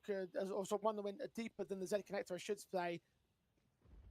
Maybe a little bit late at that 2v2. Bomb plant can still be secured down at default. But Galil only to defend it. Tabson backed up, trying to get towards heaven for the time being. Incendiary going to try and drive Process out into the open. Won't be successful. He's out the edge of the orange train. Seen and sprayed. There goes the kill. Story's down. Crazy's all that's left.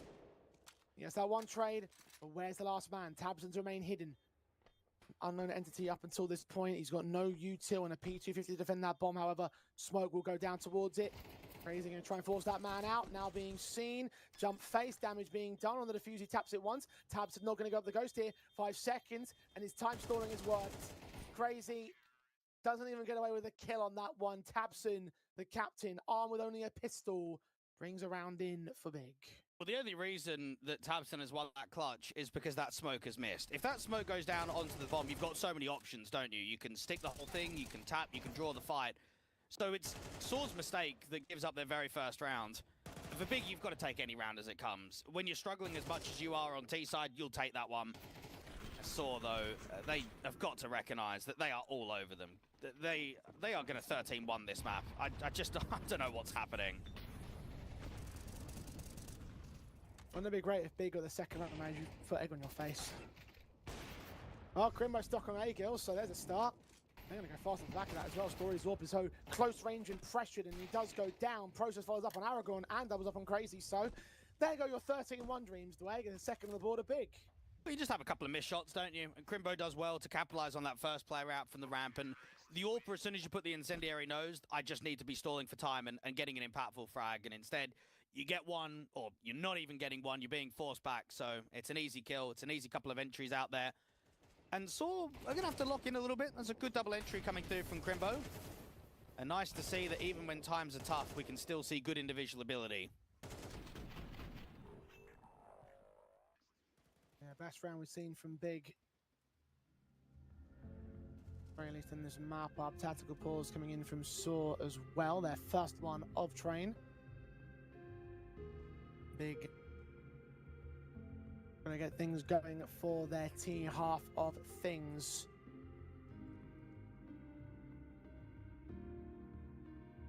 If they can make a decent T side out of it, then it's not impossible that they could do what Saw did on the second half of Nuke, that being just to make the comeback on the favored side.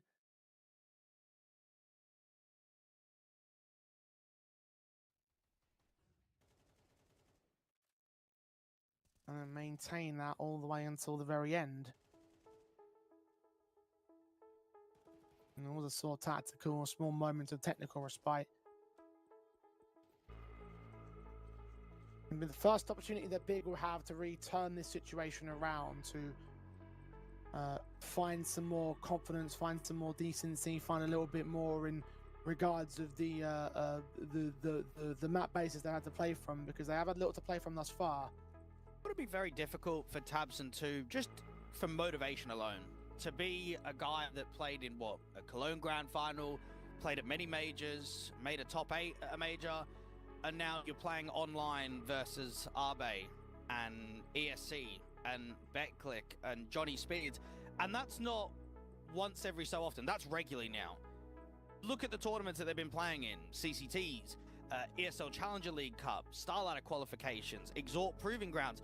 Bro, they would have never have played in those kind of tournaments when they were back in the partner system, when they had the luxury of being involved in the Tier 1 circuit. You'd maybe play them to get the odd official under your belt and maybe test your map ball or test what you've been doing in scrims, but even when they played in those events, it wasn't frequent. It wasn't often. It's not like it is now. Certainly going back towards last year and a little bit prior to that point, I can understand your perspective, but for Tabson specifically, I mean, look, remember, he joined Big back when it's the first inception in 2017, and yeah, for those of you that might not have been around for back then, I remember exactly where Big were, and they were a bona fide Tier 2 team before the partnered system, so obviously times changed since that point, and they would hope to have gained a much more stable position thanks to that whole era of time. But make no mistake, these guys, they were kings of Tier 2 at one point themselves.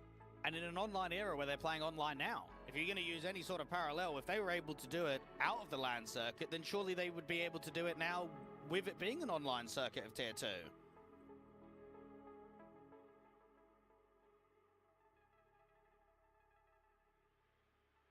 We have to maintain that and regain those old Those old, what's the phrase I'm looking for? The word I'm looking for. Those old stripes.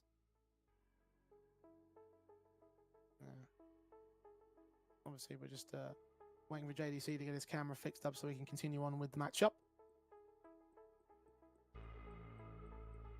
Another thing that we're going to have to worry about right there and then, of course, they have got their first two in this train. A third one could well be on the way. I don't really know what Soar's economy looked like. They had a decent amount of cash built up in the prior two rounds.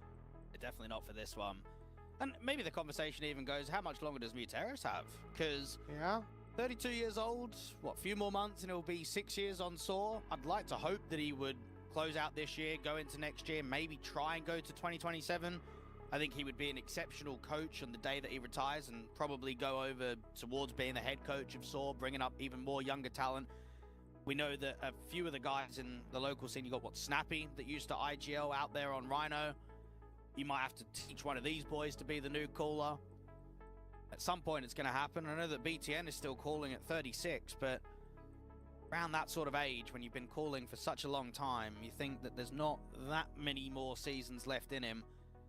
And I would hope that when that day finally comes, that he can leave on a high. Because I think everything that he's achieved with Soar, again, the accolades are there. You've lost a lot of players to international teams. You got rid of some of the old guard and brought in new talent, and they've still been very consistent at the top end of Tier 2. Yeah, they maybe haven't been that successful at Tier 1, but not many organizations in Tier 2 have with the players and the resources that they have. Well, he's definitely winding down his career. You can tell that much, whether it's successful end or otherwise. You know how well he's performed in the later portions of his career. Join the likes of Roman currently on the bench right now on the Soar side. That partnership that lasted since the days of 1.6 on and off.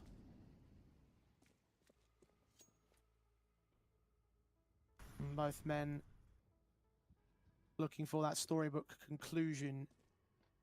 Maybe not too soon though. Soar big into the B bomb site. They'll go once again. Two players. The Pop Dog are going to start pushing in for Soar. Story's AWP is one of them. Aragon's going to pick it right back up. 5 on 4 with that one pick just being found. Process took some damage. Now bomb yet to commit from heaven just yet. It's been dropped by the T side lines. Agil looking for an open fight and just about forced off by that flashbang. A high to Tabson gets the kill to follow up. A 5 on 3 now for Big. It looks like Soar just going to back away for that. Very strange round there from Big. Rather than just executing getting the bomb down straight away, they leave the bomb in heaven. And it's as if they're waiting to cut rotations. JDC's holding on the back line. Tabson's doing the same. Just not very, what I would say, fundamental.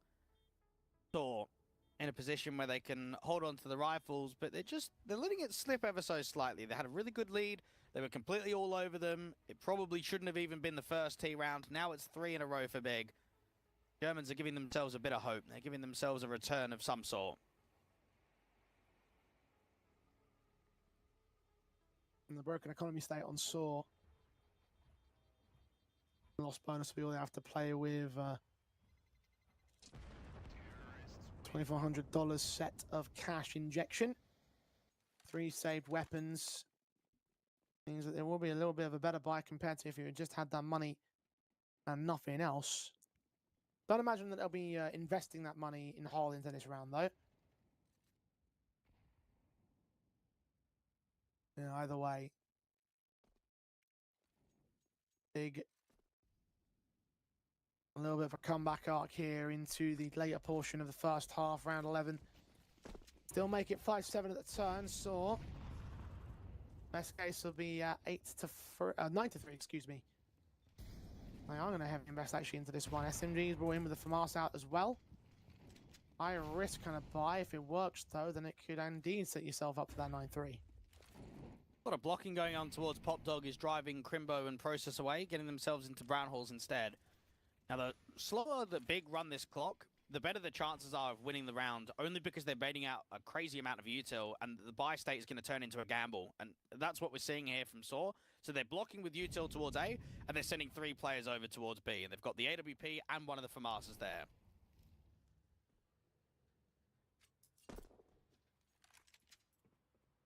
Very little main contact established in the first minute.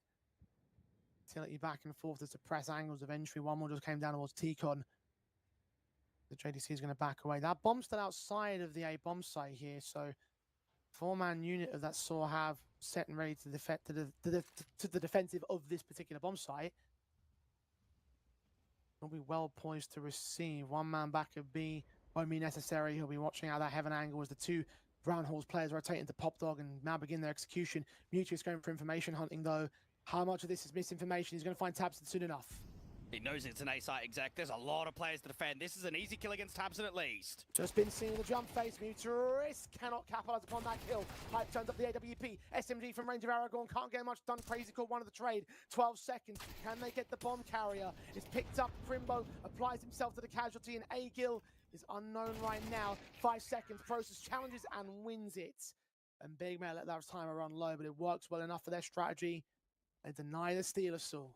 Oh my goodness, that is still fundamentally a really poor round coming through from Big. That should have been a freebie in from Muteris. That's an unlucky timing, isn't it? Because if at least Tabson goes down, everyone starts panicking. You start having players watching out for the flank, you start accelerating towards A. It's a completely different round. One kill made all the difference there. And unfortunately for Saw, when you're forcing up heavily in the last round, it means that the buy state from round 12 is going to look horrendous.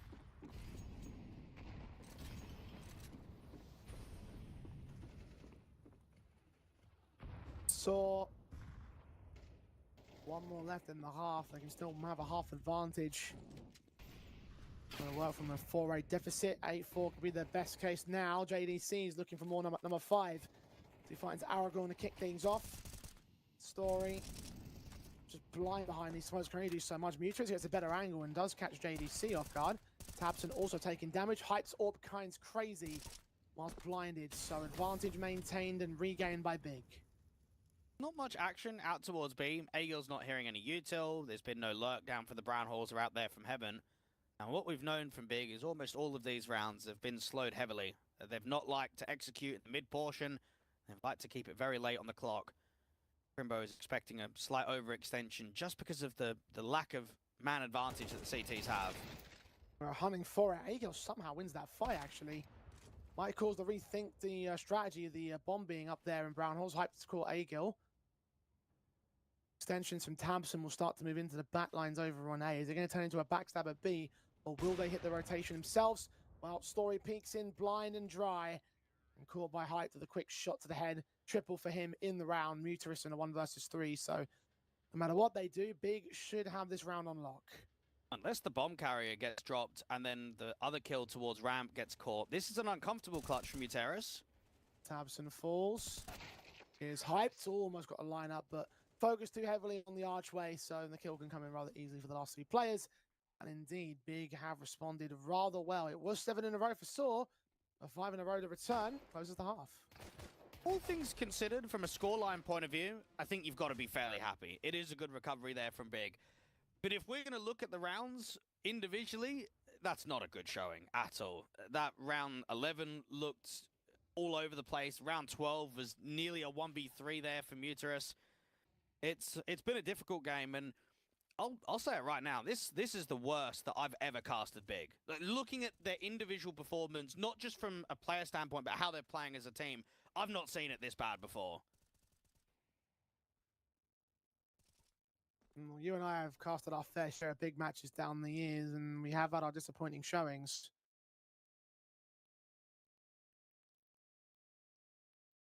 Well, at least the scoreline perspective is a recovery on the T side, and they'll move into that CT half. Which is where Big can try and turn up the heat a bit more so.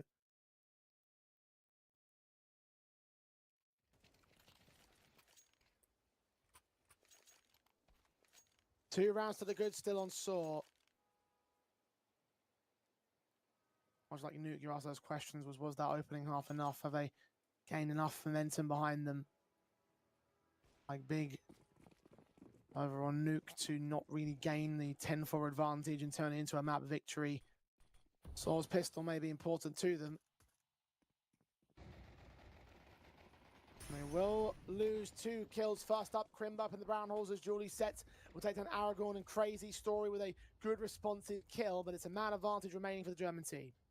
No acceleration here from Saw, whether it would be counteracting into B or rotating quickly down from Pop. They do hold on to the brakes. Hyped is undetected with his dualies. You've got Story that's taken all of the pop control. Agil that's got a molly, so that can go out to the back of the bomb train. Got a lurk that can come out quite late. Great shot from JDC. That's a real beamer against Story.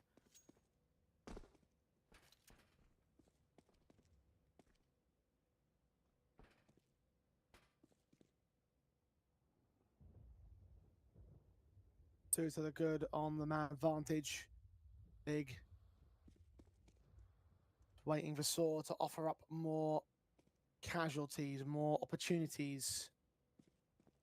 JDC checking left and right hand peaks. Will spot Agil Muterus, also known. JDC takes him.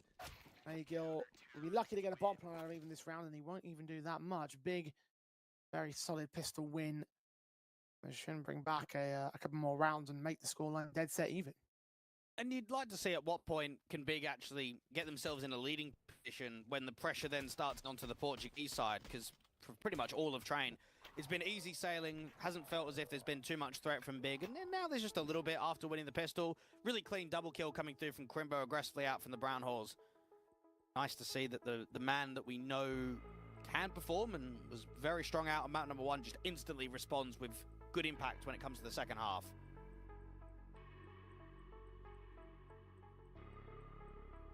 Yeah, all important pistol for Big to maintain their position. JDC trying to get his teammates hyped up in the comms. They'll need as much of a hype man as they can get at this moment. Because yes, they have managed to set themselves on for a good opening in the second half, but it will only be half the job if they can get this map pick over the finish line. They've also got to deal with Saw in the third. Surprised that they're not at boot camp. We know that we've seen Big at their headquarters before. For such an important tournament like it is in Thunderpick, which could potentially put yourself in a position to edge yourself on to qualify to the major, for me, I would have expected this entire lineup to be at boot camp over the next few days.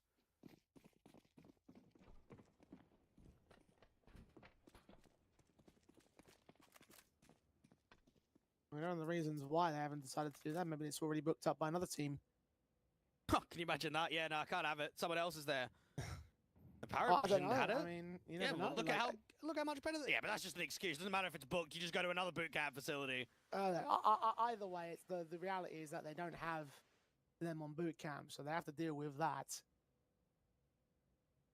Big. Maintain control of this round with rather decent effect. Only one casualty. Now Yoshi wrote rather easy for the anti-eco round. The rifles will be back in for Saw. Let's see what they've got to bring to this T side now. Big pistol conversion, and rather swimmingly. And now comes the test of the Portuguese side. Well, for Muterus, this is going to be calling a T side on a map that you're not very comfortable on against a team that's a bit quirky, a bit difficult to deal with. But finding the right style, finding the right sense of pacing. We saw Big being incredibly slow out on their T sides. You'd expect Saw to be a little bit more aggressive at times. Crimbo going aggressive out towards the Brown Halls towards ramp to the start of the round, but falling off and playing defensively after.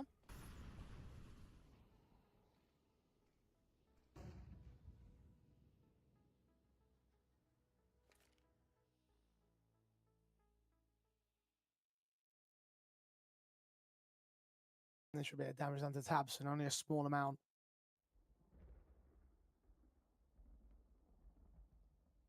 Chipping away at that HP bar, small start for the Source side. They need something more tangible though, Big. Initially we'll push forward in towards T-Con, and now watch Pop Dog. Leaving Tabson a little bit of an exposed angle towards Red, but watching out T-Con anyway. Smoker ready to put towards Pop Dog, and he'll put that down with perfect timing when it seems to be an asymmetric split. He'll block Aragon and Agil. They have to try and halt up. They need the T-side line to pull distraction to get these pop players through. JDC will land Aragon. Opening start again for Big. Flash forward for Tabson to check Muterus, who's fully blinded by JDC. Agil takes that trade with the back being turned. Hypes can deal with him all the same. Down to 2 men is Saw. Big. They can light work some of these fights. You mentioned how sometimes they can outclass Saw on individual basis, and this has been one of those rounds. Yeah, not much inspiration now for the Portuguese team.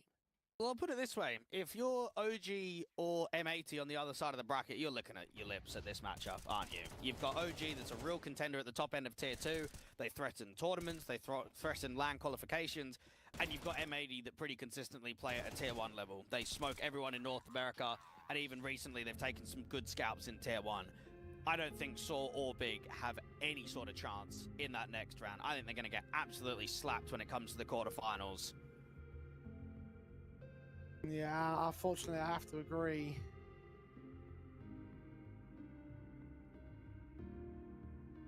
Yeah, very little good to say about both of these teams.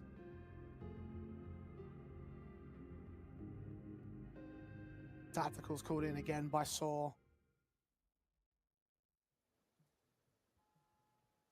Now, what can they produce with it? They got a half buy for this round. Rifles in the next. They'll still need to make this round expensive, and they need to end the streak. So I would even say you need to threaten a round steal. This has gone from 7-0 to 7-8 very quickly. Big felt that they're in a position now where map 3 is certainly calling. Tabson aggressively out from the E-box sightline. JDC seeing nothing on the run out from T-Con, so they know that it's a passive start to the round.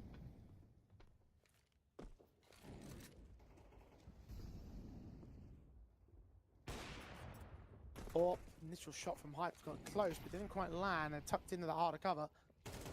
One player going to get out towards Source Hell, and JDC is going to put him down.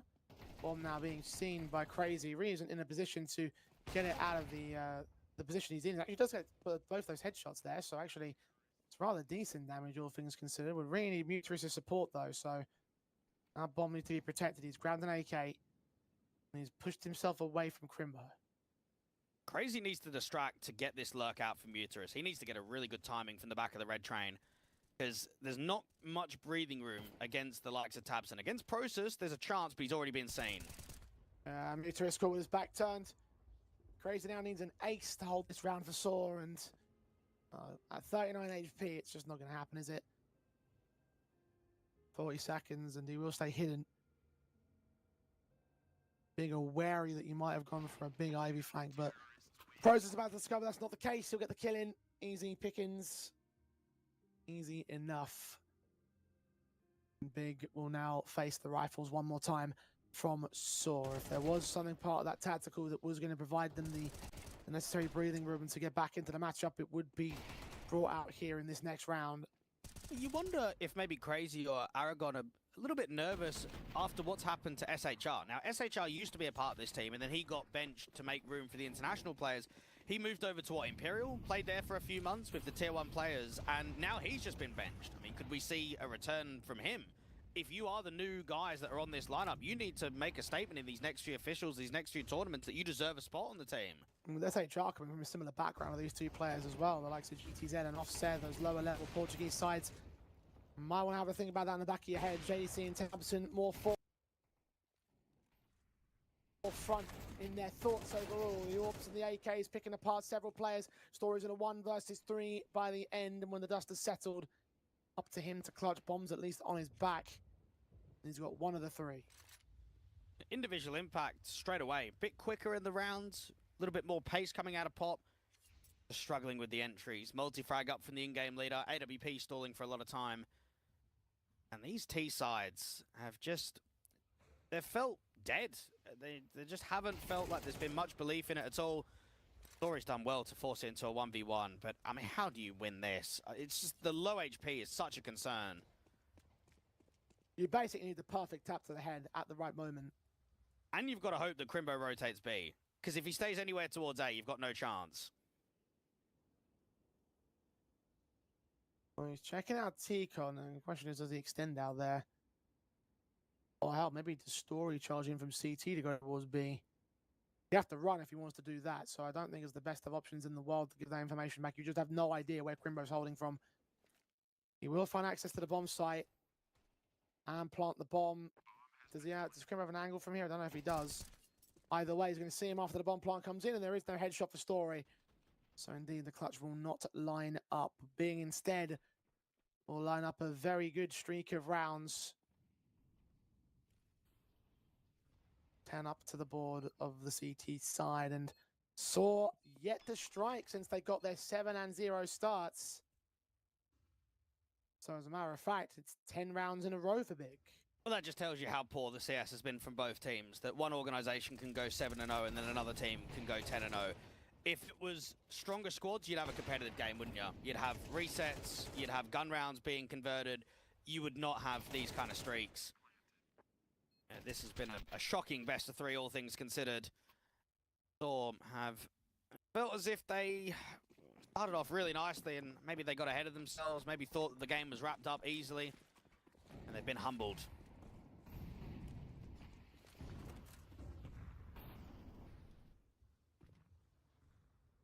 Big holding dominion over their defensive half, over their favored half, and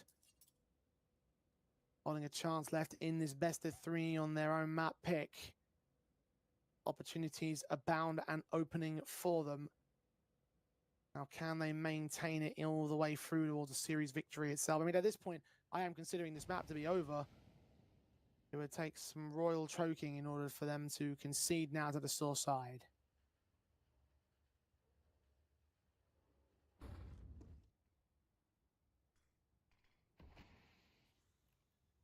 Good timing on that re-smoke. Bigger in a position where I think quite a few of these rounds Saw have had to adapt in the mid-round just when they get ready for an exec. They've got to pressure elsewhere because they're getting re-smoked, they're getting re-mollied. So Tabson's getting a good read on how Muterus is putting his pieces in place. Whether they can A fake and go towards B. We've not seen many B hits from Saw in this second half.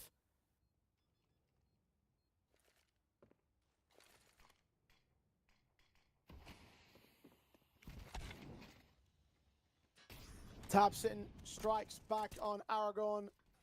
JDC will get Aegil next up. 5-on-3 established, trying to make it 2, and they will be successful, but they do lose JDC in the exchange. Slight positive back for Saw, but silver linings at best.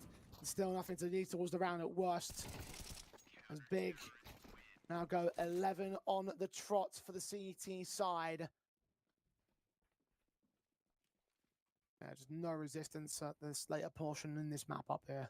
I just don't even know what to think of this map. I didn't even think Saw were playing particularly well with their start, and I still don't think Big have particularly played well. They looked quite poor in their first half.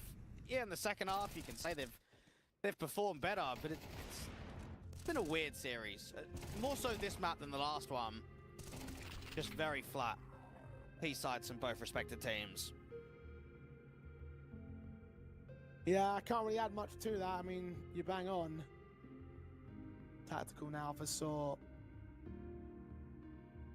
Well, trying to figure out a way to make these T-sides more lively to get something more out of this map. Their opposition's pick, yes. Well, it makes me wonder what they've been doing in the break that they've had. Yeah. Picking their feet up and having a beer. I mean, I don't know. You're 7-0 up on the city side of train, and yet you've not even come close to winning a round since.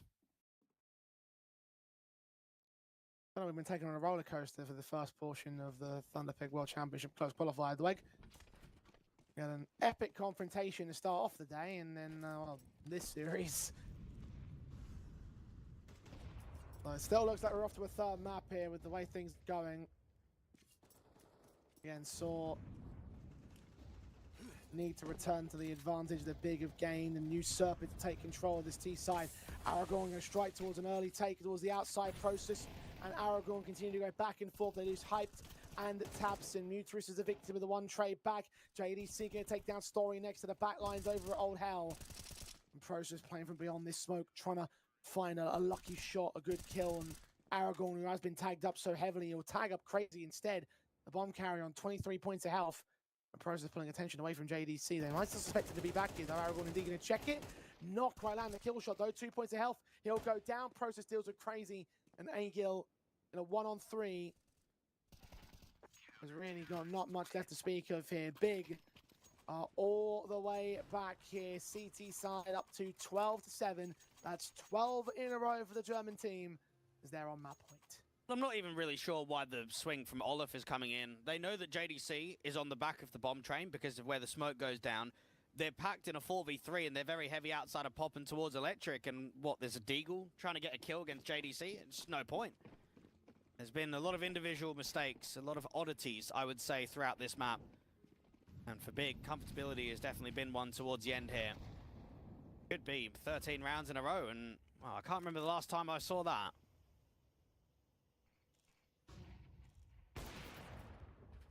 No, neither can I.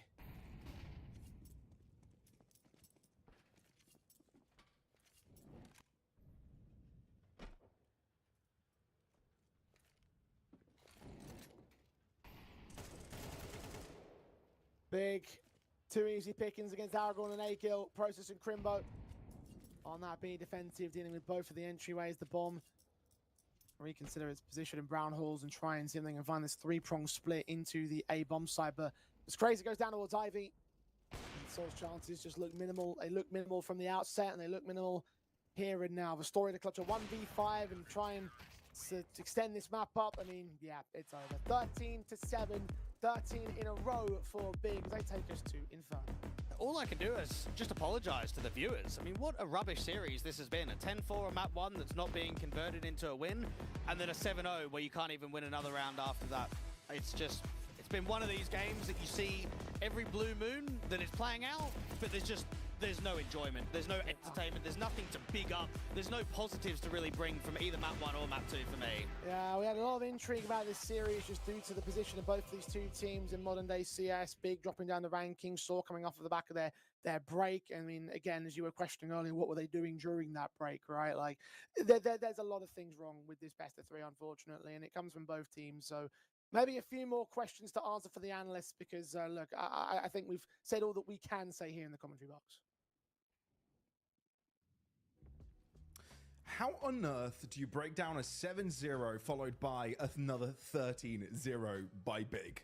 I'm so glad I'm not an analyst on this panel, and you guys have got the misery of trying to break this one down. Ted, you get to go first, buddy. I really feel like Jay and Dwayne described it perfectly, right? That was a royal choke, but it was a royal choke coming out of out of the side of Saw. I think they put themselves in a great position. I think 7-0 to start it off.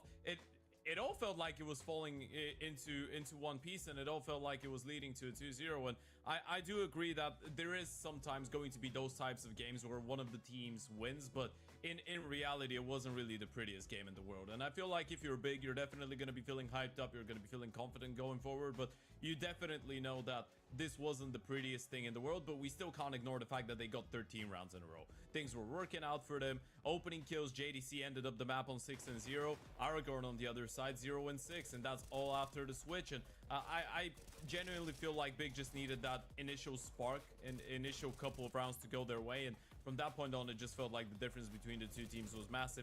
If anything, I would say that it's a little bit disappointing, because Saul did make us believe for a second, and then at a certain point, it just felt like they just disappeared. I mean, Agio had a phenomenal start to the map. He was nowhere to be seen on that T side.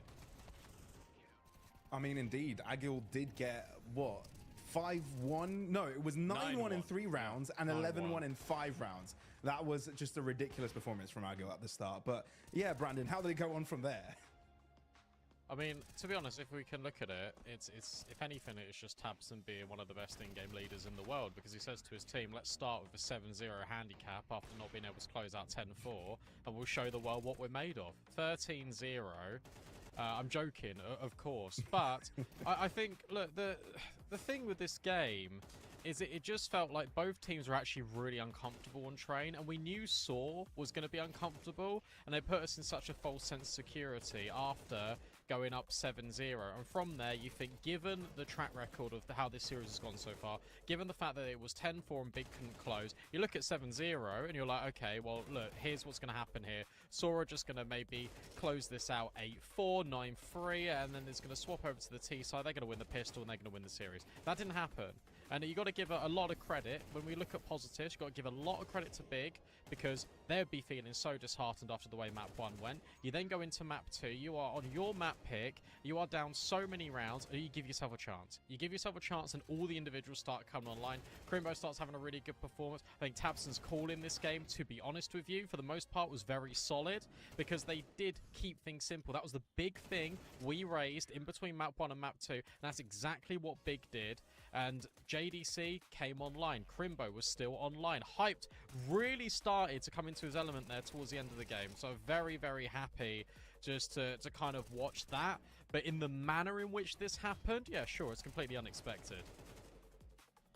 Yeah, Ted, any follow-up thoughts on this? Because obviously we did kind of go into this saying that Big have got a lot in store for us. They've got a lot of thoughts that they need to kind of go back on, and simplicity was the name of the game, because you guys mentioned it a few times that, you know, on the previous matchup, when you look at the first game on Nuke, it was just overcomplicated, a lot of uncomfortability there, but they've kind of got themselves there. And now you go onto a third map, Inferno, where, you know, things should be a little bit more trivial, right? And, you know, not only was the first map disheartening for Big, but this has got to be a little bit daunting for Saw to deal with now. I feel like Big maybe sometime midway through train realized that they are actually the team to lose more if they end up dropping this series, right? You're looking at some of the previous events. Exor, the Proving Grounds, they lose to Spirit Academy. The Star Ladder Star Series, Fall Close Qualifier, they drop series to 9 back-to-back games after starting things off with a really good 2-0 against Passion UA. And then you're looking at the ESO Challenger League, where they lost to Joni Speeds and OG. It's been a long time since they've actually qualified for anything significant and actually went through a qualifier with somewhat of a successful result, right? And I feel like for them going through this one, they just can't afford to get disheartened. And I feel like Brandon made a great point there. If you are Big, you are supposed to be the team that never loses hope. You are supposed to be the team that brings games like these back. And I feel like JDC did a lot of the heavy lifting. As we pointed out, 6-0 in opening fights, T-side especially. He was piercing through the defensive saw, and this is what you want to see out of those guys. It is really easy when you are in that type of a tough position, when you've lost map 1 in such a disappointing fashion and you are already down 0-7 on map 2 to give up, but they didn't. And that is one of the few things that we can give praise to Big for, is the fact that they kept being resilient. Sure. And JDC did have a good performance, especially on that CT side. Oh, 100%. It really leveled up there. And let's be fair, looking at how everybody did, if you go to the score sheet of the entire server, it wasn't just like a one individual show, really, from Big either. Sure, you know, you had the likes of JDC doing well. Tabson has had his moments, but it felt like, you know, Big, by keeping it simple and getting their own jobs done correctly over and over again, sure, it helped that Saw fell flat in moments. Yeah. You know, it kind of allowed everyone to get into that same wavelength. Crimbo had some standout moments, but he's at the bottom of the level, so that, you know, speaks volumes. So how do you see that, you know, being reflected on the status quo of things here, B-Dog, with Crimbo having, you know, so many high highs, but the rest of the team just outperforming that level, because it never really came down to him having to get those clutches underway? It's a good sign for Big, to be honest. I mean, look, it's a nice asset to have that you can rely on Crimbo's consistency in clutches, but ultimately your goal is to never put him in that position in the nicest possible way. So it's good that Process has continued on his good form. It's nice that Tabson has come into his own. JDC, I mean, how highly do we speak of JDC ever since he's come in this Big team? Has been one of the best players on it, has had peaks and troughs very similarly to a lot of players on this team. So it's nice to see that he ends top of the board when it comes to the ADR. Interesting one here for me, though, is obviously we spoke about Hyped and Story in the head-to-head before we went live. At one point in this game, when it's obviously Saw were winning the rounds that they were winning at the start of the game, Story was 6-2, Hyped was 0-6, and Hyped ends with more kills after that break point. So definitely more impact out of the AWPer for Big, especially on that CT side. He wasn't even using the sniper. So I think it speaks to good things here for Big, and hopefully they can turn it around. I'm worried about Inferno, I will be honest, because I think the stats are a little bit misleading for Big, because if you take the World Cup action, the Esports European Championships, out of the equation for Big, the last time they have won an Inferno was in June. Yeah, it's been a long time, right? They're currently sitting on 5 consecutive map losses, and that win in June that you're talking about, I think it's 5 on Inferno. Oh, I counted 6. Could be wrong. Yeah, anyway, it's Furia, Pain, FaZe, Gamer, Legion, and 9. However, Gun 5 was the last team that they were able to take down. And you're looking at all of this, and you're saying, well, Big going into this game, they should be able to bring some of that momentum, right? Let's not pretend there's not an elephant in the room right now. They've won 13 rounds in a row. So you're going into an Inferno, you're going into a map that usually is not the greatest for hype, but now he's shown a great resurgence, so you're hoping that he's able to carry on some of that onto Inferno, especially if he gets to start on the CT side. Crimbo, traditionally, always been a really good Inferno player, always been great in towards the apartments, always been great in towards that pit position, or wherever you put him around the map. I feel like this is one of his fortes. So I think there's a lot of reasons to believe that Big have what it needs to keep it going on, or what it's needed to keep it going on Inferno. The main question here for me is whether, because we're looking at that head-to-head between the Opers once again, whether we're going to see another massive momentum shift, because we've had a couple of those so far, Brandon, and I feel like you're looking at the way that the series started for Big on map 1. It felt like it was going to be the easiest 2-0 in the world. Then it felt like it was going to be the easiest 2-0 for Saw, and then Big turned it around and won 13 in a row. So at this point, what we've been accustomed to is a really volatile series where both those teams just take turns in having massive streaks. Absolutely, and if you take a look at what is going to happen here in this series so far, we don't actually look at the head-to-head versus the Orpers because it's Inferno, right? We actually take a look at the riflers that are performing the best, and I was going to say at the start of this map that it should be Agal versus Crimbo, but to be honest, I'm looking at this and I'm thinking Agal versus JDC, because if the riflers don't get off to a good start, if you don't have your X factors in the server, then you're going to be entering mediocrity once again. And if it's mediocrity in this series and you really do start to have these concerns, it has been a hell of a series so far. And honestly, you take a look at Inferno, you have no idea where this is going to go, and that can be exciting. That can also be very puzzling. I think for both Saw and Big in this game state is pretty damning.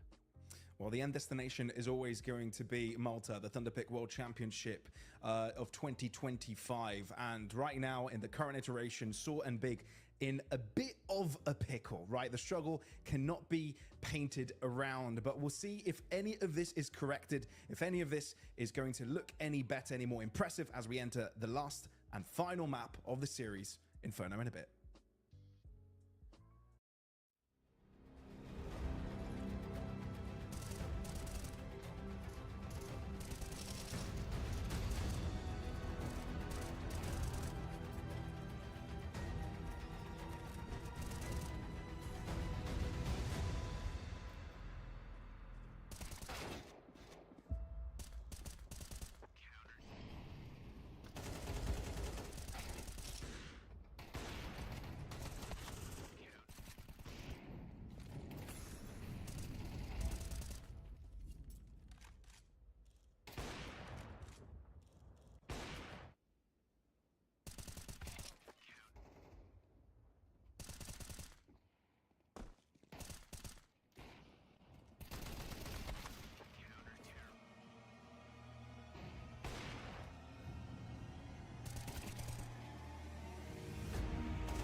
He's going to force the kill the last second.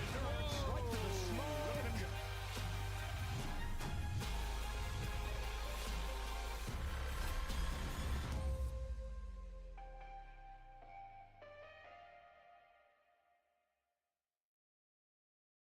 We wind up at the very tail end of the series, Inferno, to see who are moving forward to their respective qualifying games. Saw and Big have gone blow for blow in certain capacities and miss for miss in many others here.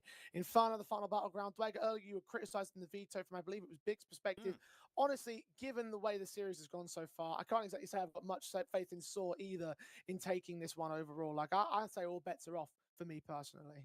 I'd probably agree to that as well. Yeah, I was surprised about the veto process, not going into something a little bit more home turfy, a map of Dust 2 that gets picked quite often in best of threes from Big. For whatever reason, they've gone in towards Inferno. And I think for the final map of the series, I just want some entertainment. Everyone comes to watch a best of three to go and see a decent level of Counter-Strike, right? To try and see the positives and the weaknesses out of both teams. And I don't think Saw and Big have given us much to be happy about today. So if we can go into anything, let's hope for a final good map as a third. Yeah, I'm in agreement. You know, I think this is redemption just for the quality of the CS between the two teams, just to give themselves at least a showing that maybe they might actually make it into the LAN final. Because you were saying earlier, Dwayne, their opponents in terms of what the qualification game could look like could be OG and M80. And with either of these two teams, just off the level they played at here today, I don't see them being able to beat OG or M80, no matter who they're going to end up facing. So look, I'm going to sit back and see where this one goes. It's Inferno. Final map of the best of three. Winner will move forward. The loser will be out, as Big will be on the CT side start to kick things off. It's a fairly slow beginning. Work the bottom banana smoke, start fading it. Process, the only player towards a half wall, was got a teammate further back of Tabson with a flashbang. Timing for the P2K around the corner. Jeez, that's unlucky, isn't it? You don't even get a chance. You just get obliterated by the blind Muteris. Two players caught by that flashbang. Instead, Tabson's now left alone to deal with the incoming onslaught. Does take down Story, at least had a second headshot. Wonderfully taken Aragon out.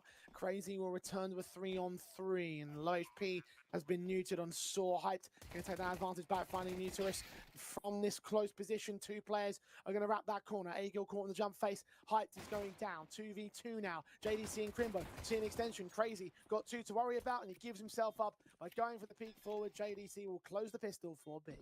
I think you'll be disappointed if you saw, because not only have you got the opening kill to set in the execute, but there's only one more player on the bomb side. Now, you should be able to funnel, you should be able to put a lot of pressure onto Tabson, and instead, the in-game leaders hit two pretty nasty shots. He's wasted a lot of time, he's bought rotation room, and then for the T's, because it's a 2v2 post-plant, they want to try and take construction space, they want to try and get themselves in a position where they can cut CTs quickly. Instead, the CTs are ready for it. And how many times across the series have we seen late round impact coming out of Crimbo? It feels as if he's in a 1vx or a 2vx, he's always coming out on top. So no surprise that he gets that finishing blow with the dualies. A big bolster themselves for the opening. But Saw got a bomb plant, so they're going to force the issue right back. It's going to mix of the ecos and the force buys mostly. And being what we've seen from them. Saw 3 Galils across their board, 1 Mac-10, 1 Deagle. And damage just spread between Aragorn and Process here. And Process and Tabson have a bit more of an aggressive approach than what we saw previously. Getting quite around that half-wall position, re-smokes going down. Now, one thing that you are going to expect just from, well, this Veto alone, Nuke, Train, then Inferno, it's going to be slow T-sides, isn't it? It's not an Ancient, it's not a Mirage where you can be a little bit quicker, there's more acceleration room.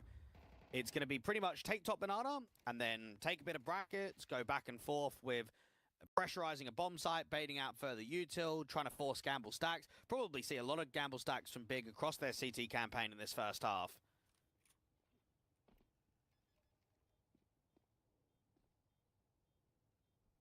Hyped. Trying to take fights back, caught by Deagle, damage being done. Teams press on, Crimbo going to fall away. M4 to try and hold back at the pit. Jump face comes in from Aragorn. He doesn't get much out of it though. Agil and Muteris much more successful. Hyped. He's also traded back by Crazy. 3-on-2 for Saw on the post plant. Aegil's going very aggressive to cut this rotation, and he's been able to slightly get out here towards Boiler. This is really good, because now Aegil can just play late. And they won't have the time to check Boiler all the way. They'll hear the footsteps. Process. Looking to try to find the exit strategy. Big will not bother with the retake. No kits in play, so if they were going to do for it, they have to charge up immediately. So they'll look for exit frags instead.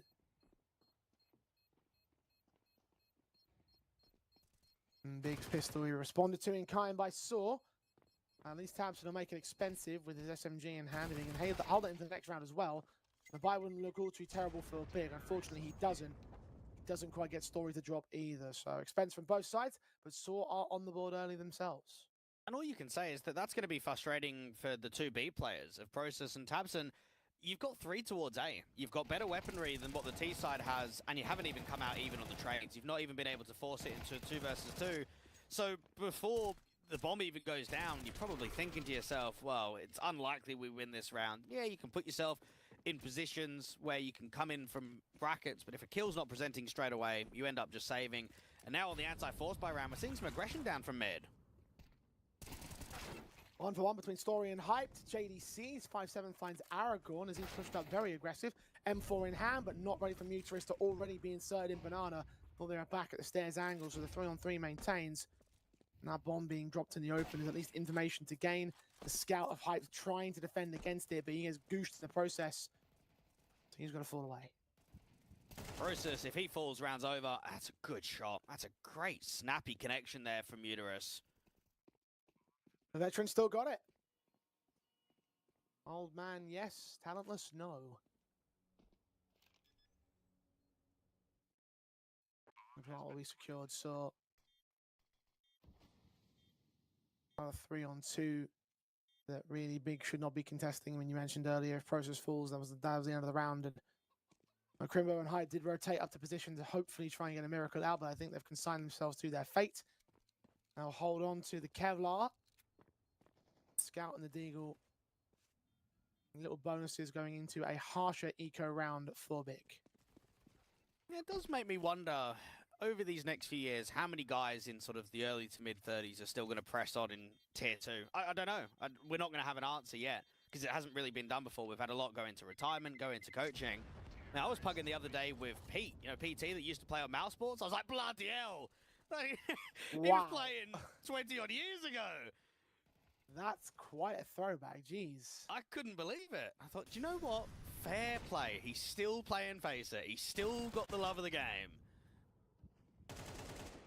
Must have retired in Well, at least 2017, 15, roughly. Like he was still playing when he was on when I started out in like 2015. So at least 10 years. God damn, what a throwback. Aragorn strikes on Hyped. Kick things off on the right foot in the eco round. Of course, not much the Big can do to try and resist two of the Crimbo in Process and get any sort of casualties back with the Scout and the Deagle, but this round is already a bit of a loss. The odds of Thunderpick have lost faith in both sides, dead set even. I think they started the series tipping in favour of Big, and then by map 2 it was tipping in favour of Saw rather heavily. Now, I don't know who's going to win. Saw are up against a pretty heavy gamble. You've got a lot of players out here towards B, and that further resmoke is just delaying time.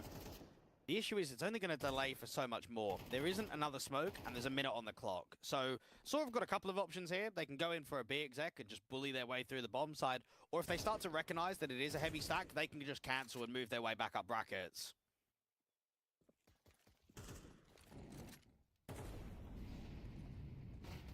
This flash is sent. Story just got dinked down by that USP. JDC good enough to get away with that much, but everything else seemingly falling apart. Good kill for Tabson, at least comes in against Aragorn.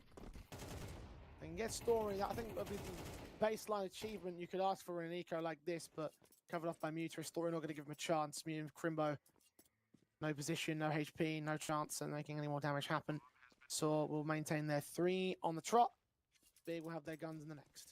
And I know that Story was, on For the Win, went to Saw, didn't particularly do very well, got sent back to For the Win, and then came into Saw for his second tenure.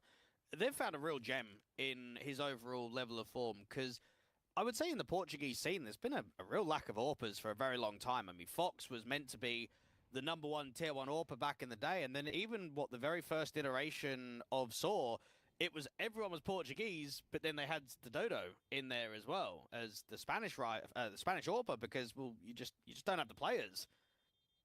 He's been a part of now his second stint for what, over 3 years? It's a long period of time.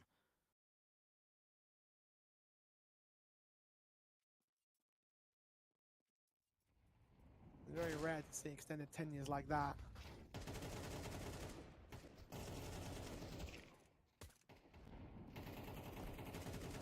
Big.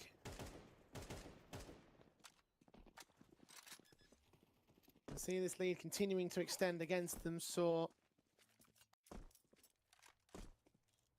now face the first bit of resistance since that pistol win of Big. The AWP in the hands of Hyped. And set towards mid to watch initial contact, and second mid as well, where there's a couple of players we saw that to try and push into the defaults. There's a little bit of banana pressure of the utility from both sides. HE's landing a lot better for Big than they are for Saw here. Process missing his mark. Smokes are inbound. They will block the half wall. Tabson and Process have never taken banana, but they've tried to keep the pressure up by constantly re-smoking, fighting with the utility rather than actually fighting with the weapons. The odd spam here or there, but no connections towards a kill. This is exactly how you expect the T-sides to go for both of these teams. Pressurize the anti-rush towards banana, and then just work slow mid-round. Flash assist is a very good kill. Very easy kill against Process. Oh, Aragon, what a follow-up as well. Tabson tries to peek in towards the man, but by a margin of 6 points of health, the headshot is gained. Once again, an individual is opening up this big bomb site. Well, Big were doing the outclassing on the last map up, but Saw seemingly have come into their own individually. I'm looking at HLTV's VRS forecast, and if Big lose this series, they will drop to 50th on VRS. I think that would probably be the largest wake-up call for a very long time for the squad, is that we just can't afford to keep taking these losses. I mean, at what point do they start getting invited into, as an example, CCT closed qualifiers and play-ins of tournaments, rather than main Swissers and round of 16s where they're featured, what I would say, most frequently?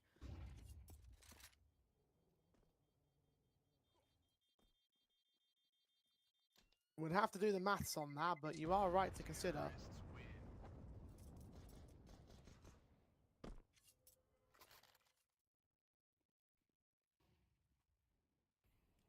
In this early game, slipping out of their fingers quite rapidly.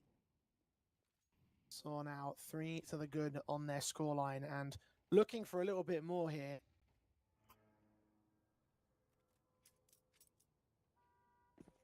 Vice State is not exactly amazing for Big. They have to half buy the pistols and Process and Tabson to stabilize the economy for the next round.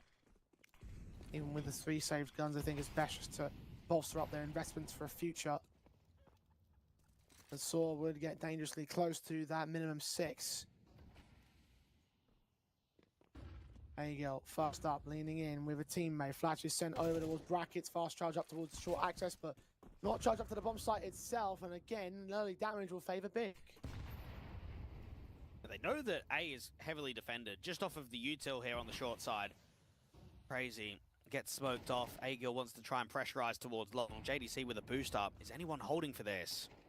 Well, HE finally catches the man, so finding an advantage gained, and no one is holding for a quad. Crimbo catching Crazy. AWP shot from Hype does not connect to Aragorn, who's once again trying to play solo entry on the B bomb site. Sandwich between 2 players. This time he's punished for his aggression. No support of his teammates, but too far behind. The rifle now that Process can utilize. Tabson picked up an AK as well. And they get these last 2 players, and there's a chance that we can actually see AKs across the entire CT board here. Smoke on from Process, perfect timing. They're going to force forward of it. He'll get his kill on Muteris. Last man story, shut down by Hyped. Big, all 5 alive to post up their first rifle win. Well, it was a tad quicker than what we've seen previously. Just that short explosion where they can come up brackets, they're holding Crazy on the site, they've then got the peer out, the contact towards long. And I wonder if that's just the tell for Muteris that they need to slow down a little bit. They got caught off guard with that. The boost up was an easy kill from Crimbo, and you're right about the pre-smoke down there towards the top of Banana. drew them in. It forced the T's to run through. For Big, they would say that that's one of the most successful rounds that you can ask for, and one that would set you up on a large streak. And well, if the last map was anything to go by, long and extended streaks might have to be something that we expect on Inferno. 7 in a row, then 13 in a row. I mean, yeah. The one difference I will say is that just consider CT economy on Inferno and how many gambles you have. It's going to be difficult for those really long extended streaks because there's constantly going to be buys, isn't there? Even if the CT side is struggling with rounds, if they're keeping 2-3 players alive every time, then you're just going to keep rebuying. You're not going to be in that buy eco like we were on Train.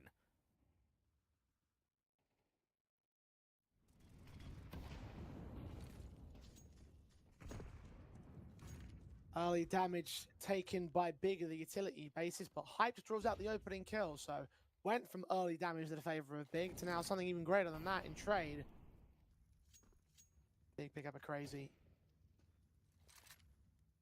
Still, we got Muteris hoping that the B site is exploitable. They've got 3 players on total defensive. Good counter flash in from JDC, but the teams are going to push forward to that regardless. Process is blinded by a flashbang attempt. Tabson gets caught by Aragorn. You hear that boost up over at the Shire. Process get one of those kills. Pre-fire around the corner. Doesn't quite yield the success he's looking for. And similar story for JDC. Down to Agil's hands. The Sword of the Man advantage. And the site take shouldn't really be retaken by Big. I don't even know if they're going to attempt it. Money looks okay, but to me, it feels like a waste to even look for exits here. Protect that AWP, protect the AK. That was a good-looking setup. You had a solid flash assist and 3 players on B. They just crumble individually.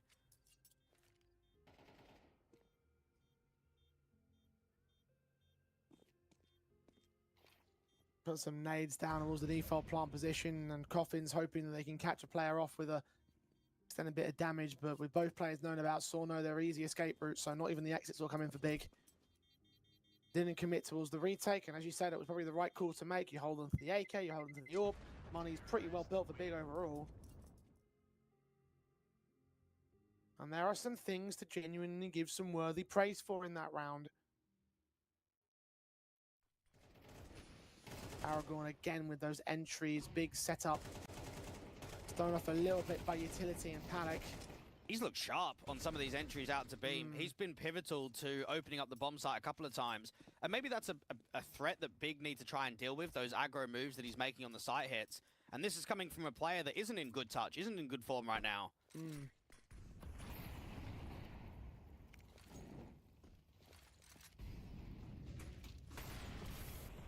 Becoming a threat against Big right now. Aragorn's going to get Molotov'd.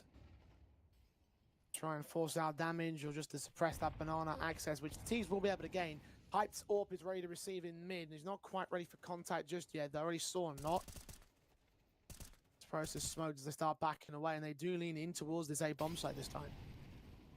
Hype has tried to be aggressive in the first 15 or 20 seconds of the round, intent to fight down from mid, but he's constantly being forced away by Util. Now a flash forward can re-peek him back into the sight line towards Boiler, and he can hold this until he gets flashed off again.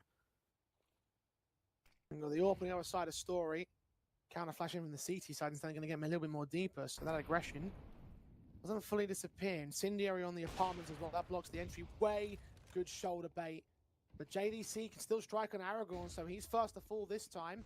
And advantage for Big at the 45-second marker. Saw decide to go for the hit. Story's AWP and A-Gill's AK traded by Hype's AWP in the center of the bomb site. He needs to hit some more though. His teammates are slowly rotating in. Crazy's on 3 points of health.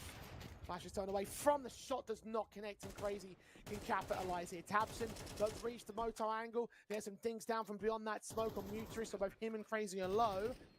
And Process is moving in to try and find a kill that could springboard a retake here. The Process is heard, and they know that Tabson's out of there. And it's another one of these rounds where it just doesn't look like there's intent. And Tabson gets one. Maybe they draw themselves back in, but Tabson's going to double up towards short. There's hesitation on where he's going to repos to. God, if only they had a HE, put that down over at the broken wall, and they could make a kill happen. They make it happen as Crazy goes aggressive. Story's AWP at close quarters. No idea where to look, and Tabson's going to overwhelm. The retake is, in fact, successful for Big. Well, Big didn't look as if they were entirely sold on it. They were waiting for a kill to present, and just about Tabson gets one. Round by round, we see that Big trying to bring back the scoreline deficit. They may have won pistol, but got reset straight away. That was looking like a 6-2. Considering JDC's opening kill, it's another weak defense on the hold. Just see the apartments play. Story and Agil getting returning kills. The player on the bomb site was sandwiched. The players coming all around. But Tabson making all the impact. That was it looked as if that AWP shot came in very close towards him.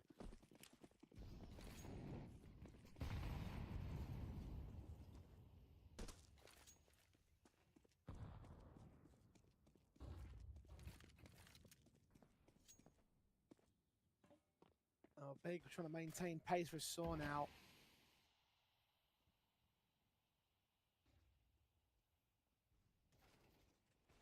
They've done well to receive that previous round. They've done well to start things off on the front foot again. Back to great place nades on Muteris and Aragorn. Well, they've dropped a lot of util in spawn, which only indicates the big are trying to sell them on the idea that there's at least 2 players towards B. We've not seen many 4-1 leans from them in the first half.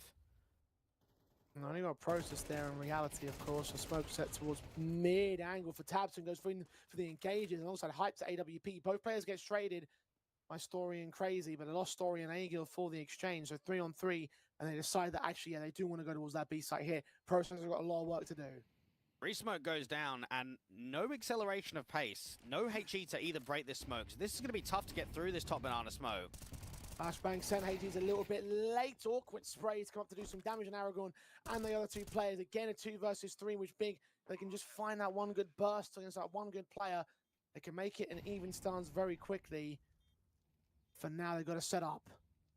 Process knows that he should have got at least 1, maybe even 2 kills there with that flash pop.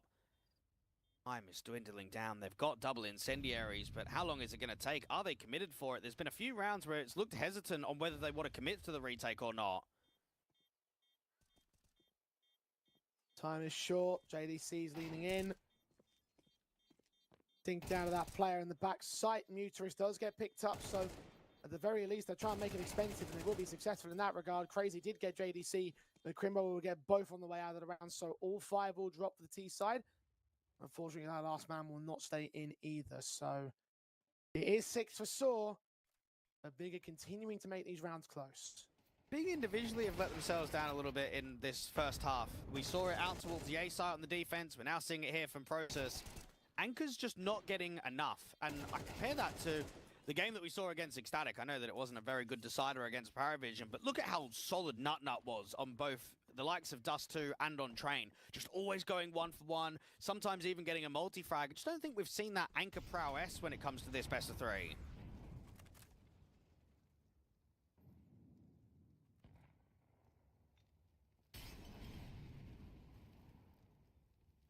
It's a limiting factor that may be hindering Big's chances. Now can no longer win the half, but they can still make it evens. Their T side with a bit more favoritism. Hyped and Process will ensure that with the kills between the 2 players. One does go down in exchange. Tabson's SMG trying to fight from blindness and range. He will actually pick up a range kill on Story. So Agil and Muteris and a 2 versus 4 with not even the bomb axe. I think he was dropped there out of the site, picked up by Muteris. Will try and look for a bomb plant when the time is right, and the time seems like right now. Try and tap and draw the fights, but Big don't even give them that luxury. Very disciplined from Tabson. A couple of bursts out there from Coffins, but not overextending, not swinging too wide. And then JDC is now sandwiched Muteris in, so he's got to be focusing about players in bottom banana, players on the B bomb side, and there's just no hope here at all for the in-game leader. Even Hyped adjustments well placed with that AWP. 10 frags deep for the man. Suddenly a turnaround from the rest of the series, where he is the bottom of the board right now for the Big side coming into map 3. Excellent shots in this defensive and an excellent performance so far on this map. Again, stuff that's praiseworthy for being a 4th on their board. They've not won a round in a row yet, though, have they? All of their CT rounds have been individual so far. That's true. It's going to be that cracking moment, though. Tech9's pulled out and a half buy. Fast plays in towards the A bomb site. The AWP might get pressured, especially as Crimbo goes down very quickly here. Rifle to try and pick up. 2 kills return back from JDC and Hype. JDC holds his nerve. He's finally going to get overwhelmed by Hype's USP. Good enough to get the trade back. Story's going to be heard. Orb shot doesn't quite connect on the peak out, and Tabson goes falling. Hang on, low HP to the last man that remains, and Story can actually find the steal, so we remain streakless for Big. Why has the default player of Hype even swung there? He's reverse default, he's got a player on rotation, he doesn't need to swing. I don't know, they're making it tougher for themselves. We'll see it again on the replay. Hype just needs to tuck and have his USP pulled out, or whatever sidearm that he has. Completely unnecessary for him to commit to this duel.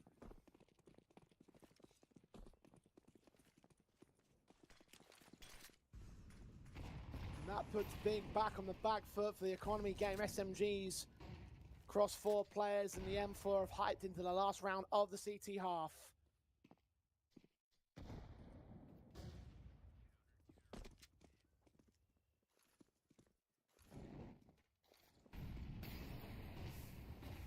Two players look to try and hold an aggressive stance at Banana. The Molotovs will do a little bit more HP damage towards the T side. Crazy's going to get 2 picks out of the apartments. In the meantime, Process desperate to get a returning frag, and he's good for one of them. Second out of the Mat 10, however, should look to escape. Aragorn, also blinded beyond that smoke, will fall away. Meanwhile, Tabson stands alone on the side defensive, almost found a lineup, but didn't get all of it. Big will attempt the retake, but JDC and Process, you'd even like a bit of util, wouldn't you, in this 2v3? Aragon should get a freebie on the rotation of Banana at least.